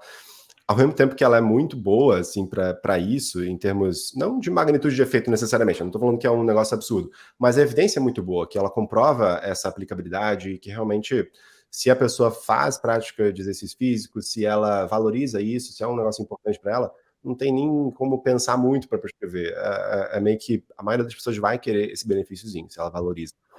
Mas se tornou um negócio tão absurdo assim, e eu acredito que seja, infelizmente, por conflito de interesse não necessariamente financeiro, mas intelectual, acadêmico, sabe? Por que eu digo isso? Porque eu vejo muitos pesquisadores brasileiros também, mas lá fora tem muita gente que é meio que a cara da creatina. São os representantes da creatina no meio acadêmico. E esses caras, eles participaram de vários ensaios clínicos bons, eles estão associados com empresas que vendem creatina? Estão sim, eles recebem financiamento para palestras e tal, e até para próprios estudos, mas acho que o principal mesmo, gente, eu acho que acaba não sendo essa questão financeira, mas o conflito intelectual realmente de levantar a bandeira da creatina e falar, cara, esse suplemento é muito bom, não só para atividade física, mas ele promove vários outros benefícios para você e tal, e acreditar muito nessa hipótese, nessa teoria de estimação. Isso fez, ao longo do tempo, e está fazendo com que as pessoas comecem a levantar algumas ideias, algumas hipóteses, e já trazer esse discurso, essa narrativa, como se houvesse uma evidência mais comprobatória e mais convincente do que ela realmente é, para diversas situações diferentes. E aí para cognição, para memória, para imunidade. Extrapola a evidência. Exato, é muita extrapolação, e é uma situação bem análoga ao ômega 3, à vitamina D, que você tem plena evidência biológica de que pode ser benéfico, porque meio que o sistema ATP, ADP ali, de fosfocreatina, ele está presente em diversos tecidos do nosso corpo. Então é muito plausível, é muito possível, na verdade, que você pegue essa extrapolação, essa plausibilidade biológica, e você extrapole para benefícios clínicos em geral. E aí tem algum estudo ou outro preliminar, randomizado ou não e tal, e aí o pessoal supervaloriza isso, diz que já temos evidências aqui mostrando já esse benefício, suplemente para tudo isso. E vende essa promessa, né? E, enfim, mas... Ô Igor, você teria muita confiança para prescrever creatina para pessoas que querem ganhar desempenho físico. Eu até escrevi aqui, né? Eu coloquei um "se" bem grande na sua fala. Você colocou "se faz atividade física", eu não tenho dúvida do benefício, né? Exato. Mas em outros, eu estou ouvindo muito de cognição, mas aqui eu não li. Eu falei, eu vou conversar com o Igor, eu não quero nem saber, esse é o problema dele. Em cognição tá falando demais, mandando idoso usar creatina. E aí, cara? Então, a gente poderia fazer... Eu quero fazer uma aula disso só. Tipo assim, talvez aberta no YouTube, assim. Porque assim, é incrível, assim. Você tem muita gente falando sobre isso. E se você pega, olha, sistematicamente, o que as pessoas citam? Elas citam revisões narrativas de creatina para memória, para cognição e tal. Só a revisão narrativa. Ninguém cita ensaio clínico anonimizado. E as pessoas começam a citar agora essa revisão sistemática que eu mandei a carta ao editor ali no final de 2022, que é uma revisão sistemática que foi publicada numa revista razoavelmente boa da nutrição, mas que aceita, assim, coisas bizarras, né? O fator de impacto da nutrição não significa muita coisa. Acho que a única revista... É legal você falar isso, porque não quer dizer que é uma revista top, que todos os artigos que estão lá dentro são tops. Exato. Falhas acontecem, alguns artigos com falhas metodológicas também entram. Exato. É importante as pessoas saberem disso. Sim, porque a maioria das pessoas vai meio que conflar a ideia de... o nome da revista acabou. Com qualidade, E assim, é uma revista tradicional da nutrição e tudo mais, mas infelizmente eles aceitaram esse artigo com uma falha grave. Léo, eles pegaram, Lucila, eles pegaram uma meta-análise de, se eu não me engano, foram 8 estudos incluídos, né, na meta-análise, que tinham dados para serem meta-analisados. As escalas que medem cognição nas pessoas, primeiro, elas não têm validação clínica. A gente não sabe o que isso significa. Segundo, cada estudo mensura cognição com uma escala diferente. E isso tudo bem, isso é heterogeneidade, você meio que avalia a heterogeneidade clínica, né, e metodológica, você avalia se pode combinar os estudos ali de acordo com o seu julgamento. Agora, o que eles fizeram? Nesses 8 estudos, eles tinham um total de 200 e poucos participantes. Aí você pega a meta-análise, olha o forest plot, e quantos participantes tem lá no final, no N? Mais de 800. Ué? O cara errou, então. Eles multiplicaram a amostra deles, os participantes, por quê? Porque cada estudo relatou um tamanho de efeito com cada escala diferente de cognição. E aí eles usaram os mesmos estudos várias vezes. Colocaram os mesmos pacientes com escala diferente na meta-análise. Caralho. Isso aí é amadora. E a sua carta foi para mostrar esse erro. Exato. Assim, a meta-análise a gente daria uma super aula, porque dá para ver muita coisa lá dentro, né? Primeiro ponto, que é o crucial, era isso. Essa análise estatística absurda, que viola princípios básicos, né? E que, obviamente, você não pode sair multiplicando os tamanhos de efeito nos estudos. Então, você inflou ali o tamanho amostral, você inflou esse poder estatístico artificialmente e aumentou muito a chance de um falso positivo, que foi justamente... eu dando palpite na sua aula. Pega os artigos, já está tudo lá, os números, roda uma meta-análise sem duplicata, né? Exato. Aí você vai ter o número. Exato, não, mas a gente... É uma boa, mas a gente... Faça isso, aí você mostra. Felizmente, a gente conseguiu fazer com que os autores corrigissem a análise. Então, a gente apontou o problema. E aí eles, beleza, reconhecemos, eles refizeram as análises e, 90% dos resultados perderam significância, eles rodaram todos os resultados. Que legal, Igor, que legal. Mas olha só o que eu... Por um lado eu gostei, por outro, o que foi ruim? É que eles meteram um spin muito irritante lá na resposta deles, na carta-resposta. Por quê? Porque eles refizeram as análises, beleza, e a maioria dos resultados perdeu o resultado significativo. O principal, né, da meta-análise que deu à luz a conclusão original deles perdeu significância, mas o resultado em um subgrupo se manteve estatisticamente significativo. A gente não sabe da relevância desse efeito, foi marginalmente, então o intervalo de confiança ele não era tão conclusivo assim. E aí eles pegaram esse resultado desse subgrupo que deu positivo e colocaram na resposta da carta deles, colocando, olha, refazendo as análises, a gente perdeu a significância estatística, no entanto, ainda mantivemos uma evidência mostrando benefício para tal subgrupo, o que mostra que a creatina ela pode ser... Sabe? Ô, Igor, mas eu tô te ouvindo, ficou... Eu tô vendo a raiva interna do Léo. Não, o que eu tô pensando como pesquisadora mesmo, assim, a resposta da correção da análise ficou só na carta, da tréplica deles, né? Então, isso que pode ser o grave pensando como pesquisadora, porque se há um grande erro de uma análise num artigo e que muda a conclusão do artigo, não é má fé, tá, gente? Talvez assim, foi erro. Nós, pesquisadores, erramos muitas vezes. E se alguém identifica o erro, a importância de cartas e a gente identifica o erro, num caso que muda 90% dos resultados, era um belo exemplo metodológico de withdrawal, de tirar o artigo e publicar novamente com os resultados corretos. Por que eu estou falando isso? Porque as pessoas vão continuar só lendo o artigo original. Quase ninguém pega o artigo original e lê as cartas que são acompanhadas com aquele artigo. Quase ninguém faz isso. Nem eu muitas vezes faço, porque você vai no foco principal do artigo. Exato, e erros grandes como esse de análise, que muda a conclusão, na minha opinião, não sei se você concorda, era uma decisão editorial de tirar o artigo e publicar de novo. Cara, eu fico doente com esse negócio. Que, por exemplo, vou dar um exemplo do podcast do Jean. Existe uma meta-análise de psicanálise na JAMA publicada. Aí todo mundo comenta ela, mas ninguém comenta as 8 cartas que foram para lá e fizeram mais ou menos o que o Igor fez. Entendeu? É isso. Entendeu? E aí o cara faz uma tréplica e o editor-chefe é bundão a ponto de falar, cara, esse spin você não vai pôr aí. Eu fui editor-chefe de revista. Talvez é porque eu tenho um viés de ter orientado aluno sobre spin, eu estudei spin mesmo. E aí, cara, eu fiquei psicopata contra editor-chefe de revista. Eu falo, não passou. Enquanto eu fui editor-chefe do Brazilian Journal, não tinha spin, cara. Eu falava, cara, você vai mudar essa frase. Se o cara falar, não vou mudar, eu rejeitava. Falei, nós não podemos mentir para os nossos pares. Tá entusiasmado. Eu tô tendo a arrogância de dizer que a Bela e o Pedro são as 2 crianças mais bonitas do mundo. Isso provavelmente é para mim, para nós, mas quando o Igor tiver os filhos dele, ele vai achar que os dele são mais bonitos, e tá ok. O Igor não vai poder falar que o dele é mais bonito do mundo. Entendeu? Então, assim, eu acho que não. Entendeu? Tem hora que eu fico assim, cara, os editores às vezes são muito permissivos ao cara. Olha que loucura. O Igor aponta um erro de análise, o cara corrige o erro de análise, e o cara vai lá e bota 10 análises, sei lá quantas análises, e aí uma dá estatisticamente significante, o efeito é pequeno, e o cara vai lá e bate o pé e fala, não, mas ele ainda é mais bonito.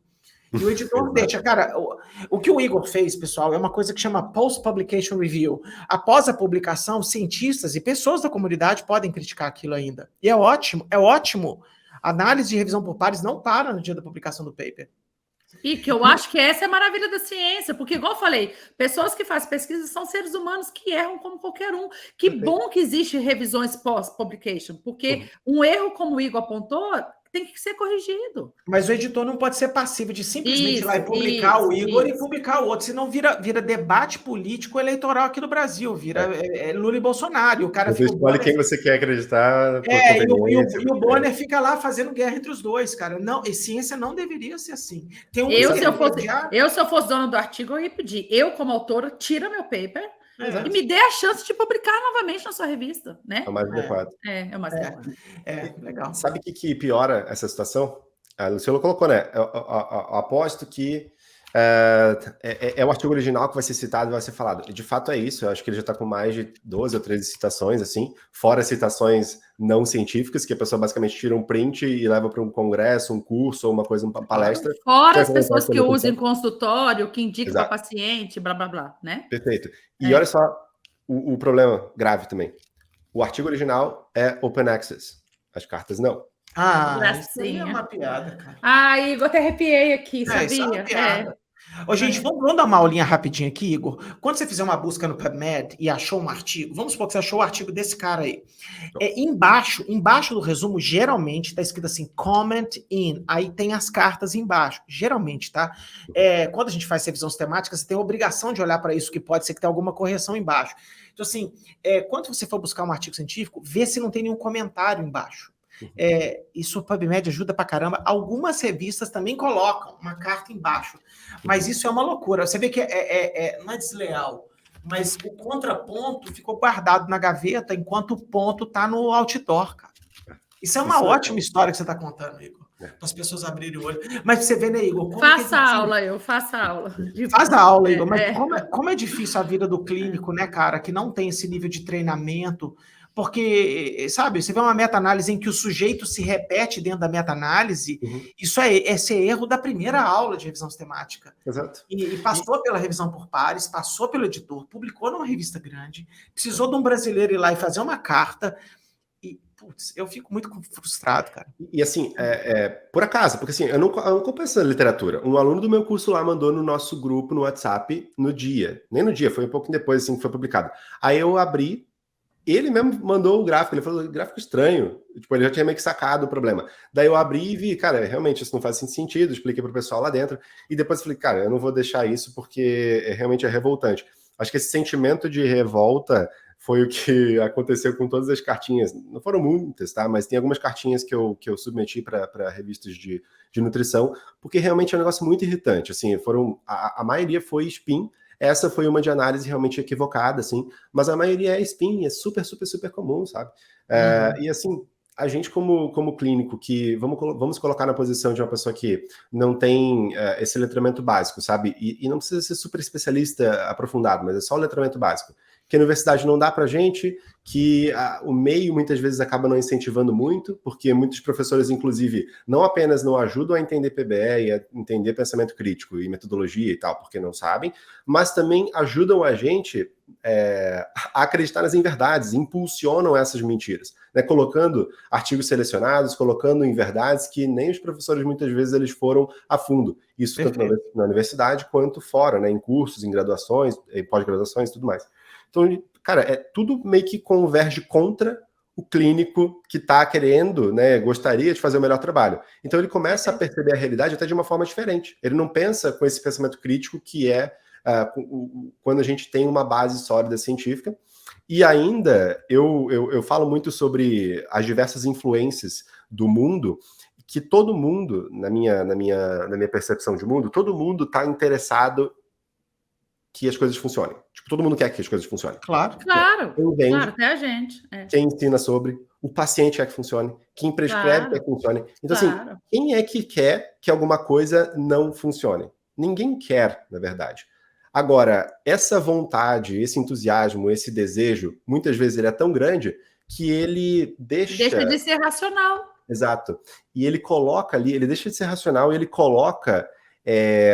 ele faz um bullying, ele se sobrepõe muito fortemente ao ceticismo, a não acreditar que não funciona, mas sim, será que funciona mesmo? Esse pensamento ele fica muito tímido ali dentro das pessoas e no meio em geral, né? E aí a gente tem muitas forças, né, sempre apontando para o positivo, funciona. Viés de publicação é um exemplo disso, mas tem outras questões também, né, no próprio mundo real. E a gente acaba tendo uma... Cara, Igor, vou dar uma evidência de Instagram, tá? Posts que eu leio artigos científicos positivos andam muito, mas é muito mais. É assim, 15, 20 vezes mais do que eu falar, olha, a gente publicou só um artigo no BMJ, mas ele deu errado. Aí tipo, dá 10 mil views. Eu tenho um de Ozempic para emagrecimento que tem 6 milhões de views. Exato. Então, assim, porque, de novo, é ótimo, a gente está... Você falou uma coisa muito boa, nós somos receptivos a boas mensagens, é claro. É esperança, gente. Chama a esperança move as pessoas, né? As pessoas querem que ajudar ou ser ajudado. Desde que aquela informação seja verdadeira. Exato. Preferencialmente. Mas aí a gente faz aquela acrobacia muitas vezes para acreditar que ela seja verdadeira, né? Para acreditar que isso aqui comprova assim e tal. E eu acho que além desse desejo profundo e forte, e essa necessidade de que as coisas funcionem, de ser ajudado e de resolver nossos problemas, a gente também tem uma aversão a incertezas, a aversão a não sei, a aversão a incerto. Isso a não dúvida. atrai, na verdade, gera uma repulsa. Então, e é onde a repulsa da ciência acontece, porque a ciência ela sempre duvidosa. Não que é duvidosa, ela sempre gera uma nova pergunta, ela sempre gera incerteza, ela nunca afirma com precisão. Porque o papel da ciência é isso, criar hipóteses, responder hipóteses, mas nunca é 880, né? E as pessoas não gostam, as pessoas gostam de respostas precisas, que não tem outras possíveis interpretações, e isso não é possível no mundo da ciência. Raramente. Sei lá, eu vou botar a minha boca na minha palavra na boca do Igor. Ó, gente, creatina é para se eu quiser marombar, é legal e tal. Depois você tenha cuidado com isso. É porque as perguntas que a gente ouviu muito é tipo assim, a gente recebeu uma pergunta que a gente riu hoje no carro, né, Léo? Olha, eu não faço exercício físico, não faço nada, mas estou tomando creatina para ter o efeito do próprio exercício, né? Aí eu falei, não, vai ter. Olha, Tá no estímulo, falou seu músculo. eu falei, você está confundindo creatina com testosterona. Para quem não sabe, tem um ensaio clínico de testosterona que o cara não fez nada, ele ganhou massa muscular sem malhar, né? Então, não confunda as coisas. É um estudo clássico, até está no New England, 96. Isso. É um estudo muito bom. Mas isso que a Luciana colocou, muito bom, que eu até queria trazer, já esquecendo, a gente aproveita para falar da creatina. É que a gente tem realmente essa evidência razoavelmente robusta que mostra que melhora desempenho em atividade física, principalmente ali na musculação, que a maioria dos estudos fazem isso, né? Treinamento resistido e tal. A pessoa consegue fazer mais repetições, fazer mais volume e, consequentemente, fazendo mais repetição, mais volume, treinando melhor, ela consegue massa muscular. Mas o efeito da creatina, ela é sobre isso, sobre força, ela melhora o seu potencial de treinamento. Se você não treina melhor ou não treina, não vai ter massa muscular.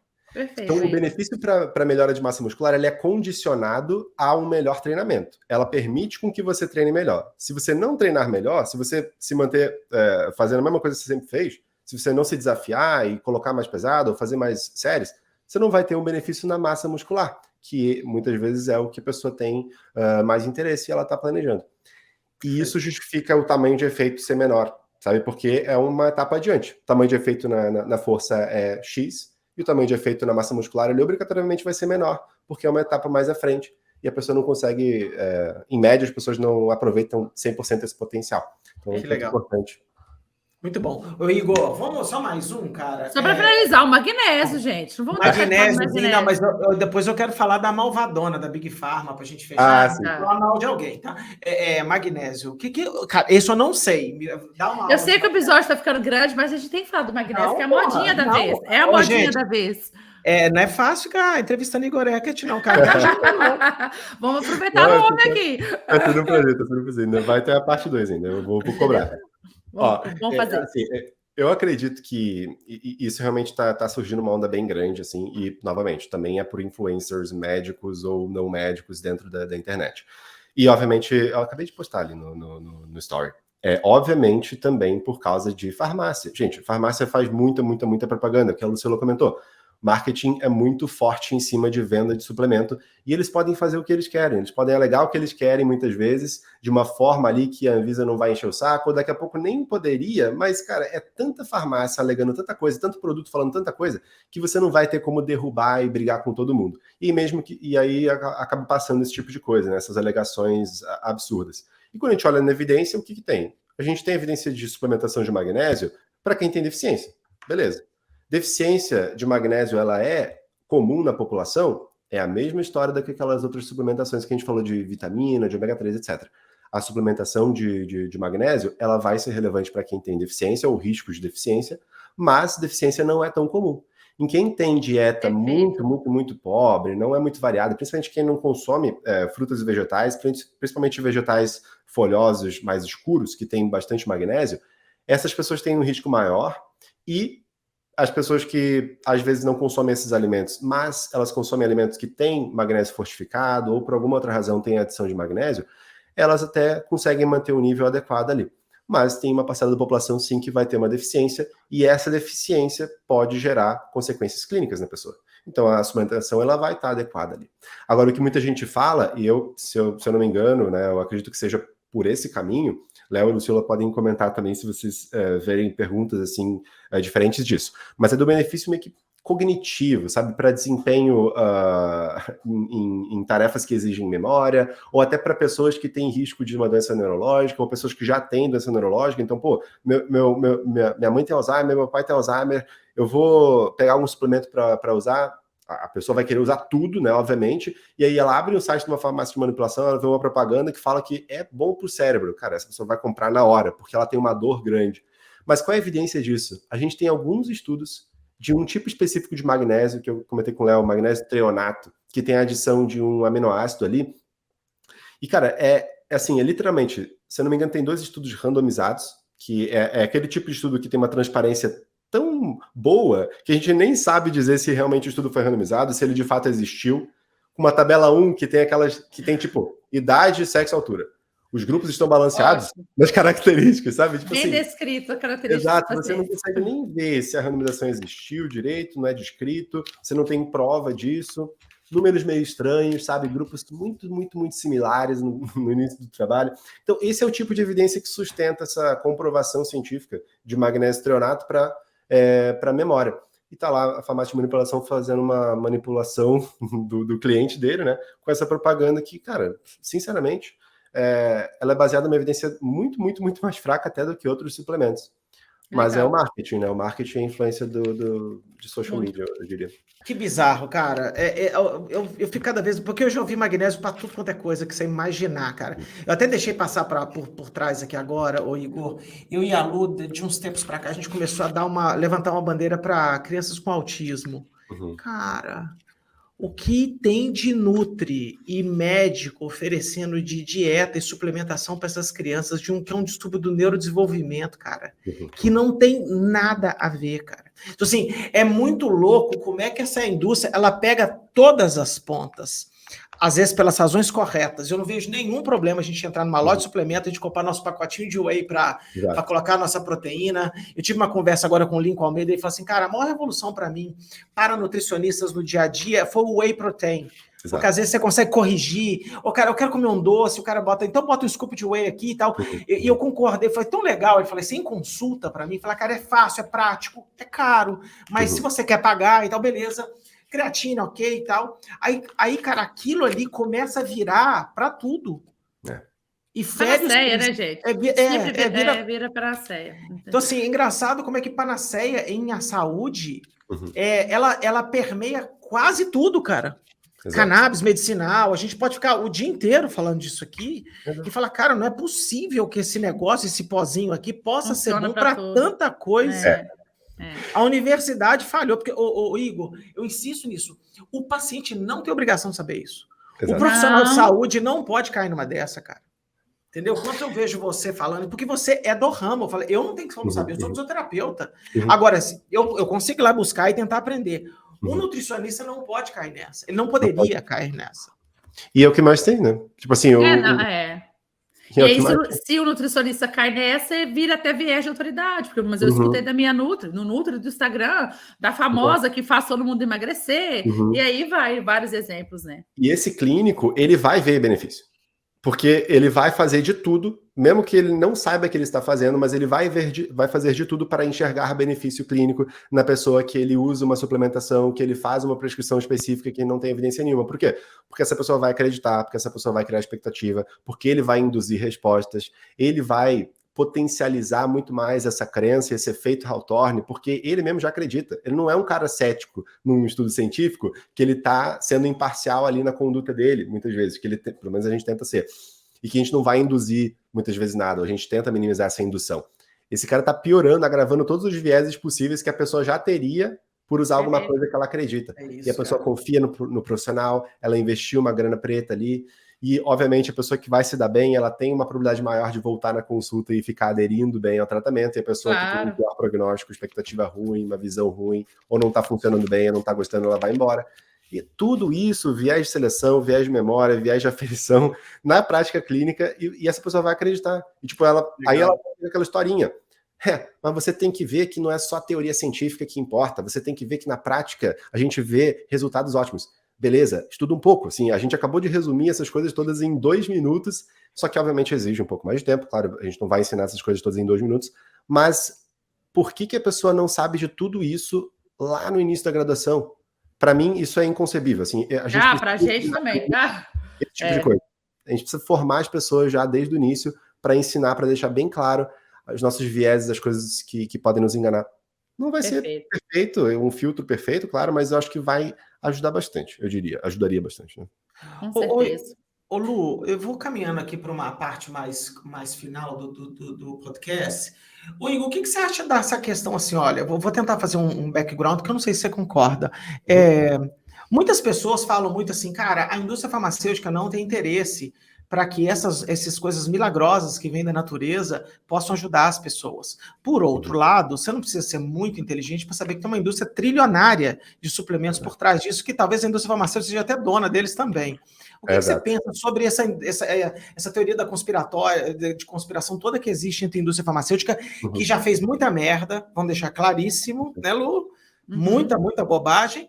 e ela merece tomar os tapas que ela toma, mas isso é utilizado como contra-argumento para te vender outras coisas. O que você Para vender o natural da suplementação, né? Que daí acaba sendo... Eles acabam adotando práticas muito similares e muitas vezes até piores. Muitas vezes até piores, porque pelo menos a indústria farmacêutica, ela é obrigada. Ela tem exigência da Anvisa, exigência de corpo, para mostrar segurança, eficácia e tal, com tudo bom. A indústria farmacêutica tem inveja de quem vende homeopatia, de quem vende terapia que não funciona. Porque, cara, ela tá gastando uma nota preta, ela investe contratando gente, contratando consultoria, pensando demais ali onde que vale a pena investir o dinheiro, onde que eu posso fazer. Tem um setor só para testar, o setor de clinical trial, o setor de regularização. Exato, tem toda uma estratégia de um time de acesso ao mercado para ver o que vale a pena fazer, o que não vale. Enquanto isso, você tem ali um pessoal que pode vender e comercializar qualquer coisa, alega um monte de coisa, em qualquer esquina tá vendendo ali, ganhando um monte de coisa, com custo muito, muito, muito pequeno, que não exige o mesmo recurso humano, o mesmo recurso financeiro para ganhar um monte de grana. E, obviamente, uma das minhas perspectivas é essa, de que a indústria farmacêutica ela tem uma inveja muito grande de quem consegue fazer isso, e, obviamente, também a indústria farmacêutica, assim como ela pontuou, ela ganha dinheiro também, porque a indústria também vende suplementos, a indústria também está vendendo diversos outros tratamentos que não são fármacos necessariamente e que exigem um grau de evidência muito menor ou nenhuma evidência para estar no mercado. Então, assim, mas a gente consegue entender que isso em parte existe por desconhecimento, obviamente, porque a pessoa não sabe como é que funciona questões regulatórias, questões de acesso ao mercado, questões de exigência de ensaio clínico, aquela questão lá que a gente comentou. Por que não seria interessante você conduzir um ensaio clínico que muito provavelmente mostraria que a sua tecnologia, que o seu suplemento não funciona? Porque, pô, vou perder um mercado aqui que eu já estou tendo. E eu não preciso dessa evidência para convencer as pessoas. Todo mundo já está comprando. Todo já mundo está prescrevendo, Exato. Então, assim, por que eu vou mexer, né, em time que está ganhando no se mexe? É tipo isso. Então, assim, não faz sentido você vir com essa história. Só que as pessoas têm esse desconhecimento e também têm essa predileção por cair em teoria da conspiração. E aí ela vai associando toda essa história e trazendo esses argumentos mais falaciosos ali, que muitas vezes acabam sendo difíceis até de você explicar para as pessoas. Perfeito. Mas quem tem interesse, quem está, sabe, mais atento e que a gente querendo entender como é que funciona o mundo, eu acho que essas pessoas a gente consegue influenciar e convencer. E eu vou fazer a indicação que eu já fiz aqui. Quem está querendo entender um pouquinho por trás do mundo, assista de novo essa série da Netflix, porque para gente que faz ciência, eu assisti ela como pesquisadora, assim, de dar arrepios no sofá, porque você vê na prática tudo aquilo que você ensina. Mas para uma pessoa que não tem noção de como funcionam as coisas por trás, é um belo ensinamento para todo mundo começar a ser um pouquinho cético antes de tomar alguma coisa, antes de pegar qualquer prescrição, antes de pegar qualquer indicação, antes de qualquer conversa com qualquer amigo, familiar, que falou assim, nossa, você está tão bem, Luciano, o que você está fazendo? Eu estou tomando magnésio, eu estou tomando vitamina D todos os dias. E o papo ali de corredor não dá tempo de falar que eu também sou com um nutricionista muito bom, que eu também estou fazendo acompanhamento de exercício físico, que eu também tenho outras coisas que me fazem estar bem, que não só aquilo que eu só falei no dia, que era mais fácil falar numa conversa de esquina de 5 minutos. Então, assim, é muito importante as pessoas ouvirem, lógico, mas antes de sair tomando atitude, porque o que eu mais escuto é isso assim, eu já tentei isso, emagrecer, não deu certo, mas a vizinha emagreceu com a outra dieta, eu vou fazer agora. Não, mas a de baixo foi a outra, agora eu vou trocar, e ninguém checa. Exato. Então, é um bom exercício para as pessoas entenderem o perigo de não checar. Ali é o extremo, lógico que é o extremo, mas o exemplo da série, ele vai para tudo que a gente fala de evidência e tenta alertar os consumidores de modinhas. Ô, Lu, qual que é o nome da série que você está se referindo? Império da Dor. Em inglês é Painkiller. Legal. Lu, tem alguma coisa que a gente esqueceu de perguntar para o Igor? A gente podia ficar aqui horas batendo papo, por isso que vai ter o número 2, né, Igor? A gente vai ter que fazer o segundo episódio. Mas foi ótimo, foi bom demais. Vou para Porto Alegre fazer isso aí ao vivo. Igor, tem alguma coisa que você gostaria de acrescentar, Igor, do tema, antes da gente fazer as considerações finais? Tem alguma coisa que você fala assim, cara, eu gostaria muito de ter falado e os malditos não me perguntaram? Olha, eu acho que, especificamente, tem alguma coisinha que a gente poderia falar de... teria alguns suplementos, assim, alguma coisa assim que a gente deixaria para parte 2, mas acho que meio que uma mensagem final, assim, pelo menos para sumarizar a questão de suplementação e todas essas questões, né, de usar ou não usar e tal, eu diria que, né, para estimular, né, a gente já tenta fazer isso a todo momento, né, esse pensamento crítico e na verdade, só para as pessoas, né, que estiverem assistindo, assim, não caírem em nenhum dos dois extremos. Eu acredito que seja uma boa recomendação, assim, quando a gente pensa de suplementação, não cair nos extremos. Não vai para o extremo nem de vou usar tudo mesmo e que isso no máximo vai ser benéfico para mim e na pior das hipóteses não vai ter efeito nenhum, então eu vou usar. Ou realmente acreditar que tudo isso vai ser benéfico para você, como o influencer ali que o Léo comentou que usa 34 vitaminas por dia, sem lógica alguma, e não ir para outro extremo também de que nada funciona, nada não sei o quê, e de que só vou acreditar que as coisas são eficazes e que eu só vou prescrever ou usar quando tiver uma prova super robusta, porque decisão clínica nem sempre vai ser assim, muitas vezes vai ser mais razoável você adotar uma decisão com um pouquinho mais de incerteza. Eu acho que principalmente isso fica para os profissionais, porque muitas vezes quando a gente fala desse pensamento crítico, de ser cético, de se basear em boas evidências, as pessoas... Muita gente interpreta isso como um radicalismo científico, como se a gente fosse só siga coisas extremamente bem comprovadas e se não tiver, você não vai fazer isso.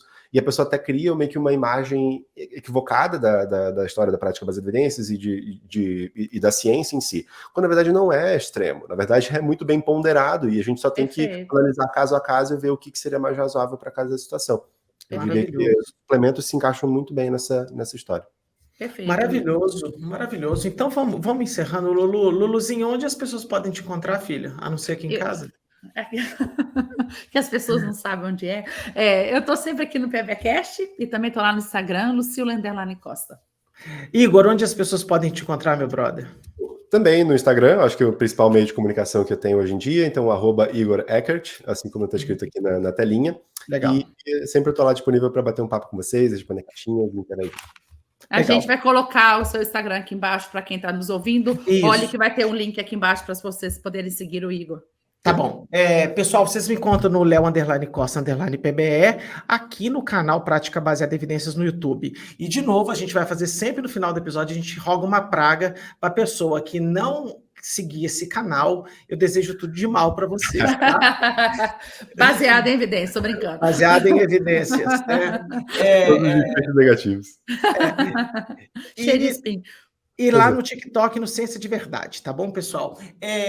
Igor, muito obrigado, cara. Muito obrigado, foi ótimo. É tão bom, Igor, é tão bom ter pessoas como você no mercado, botando a cara a tapa, um cara jovem, com conhecimento amplo sobre o assunto, fala com suavidade, com clareza e tem uma intenção muito boa, tá, cara? Você olha para a mesma direção que a gente olha e que novos Igors apareçam por aí. Muito obrigado. É isso aí. Tá? Muito obrigado. Foi uma delícia o episódio. Eu espero que tenha esclarecido para um monte de gente que sempre lota nossas caixinhas sobre perguntas de suplementos.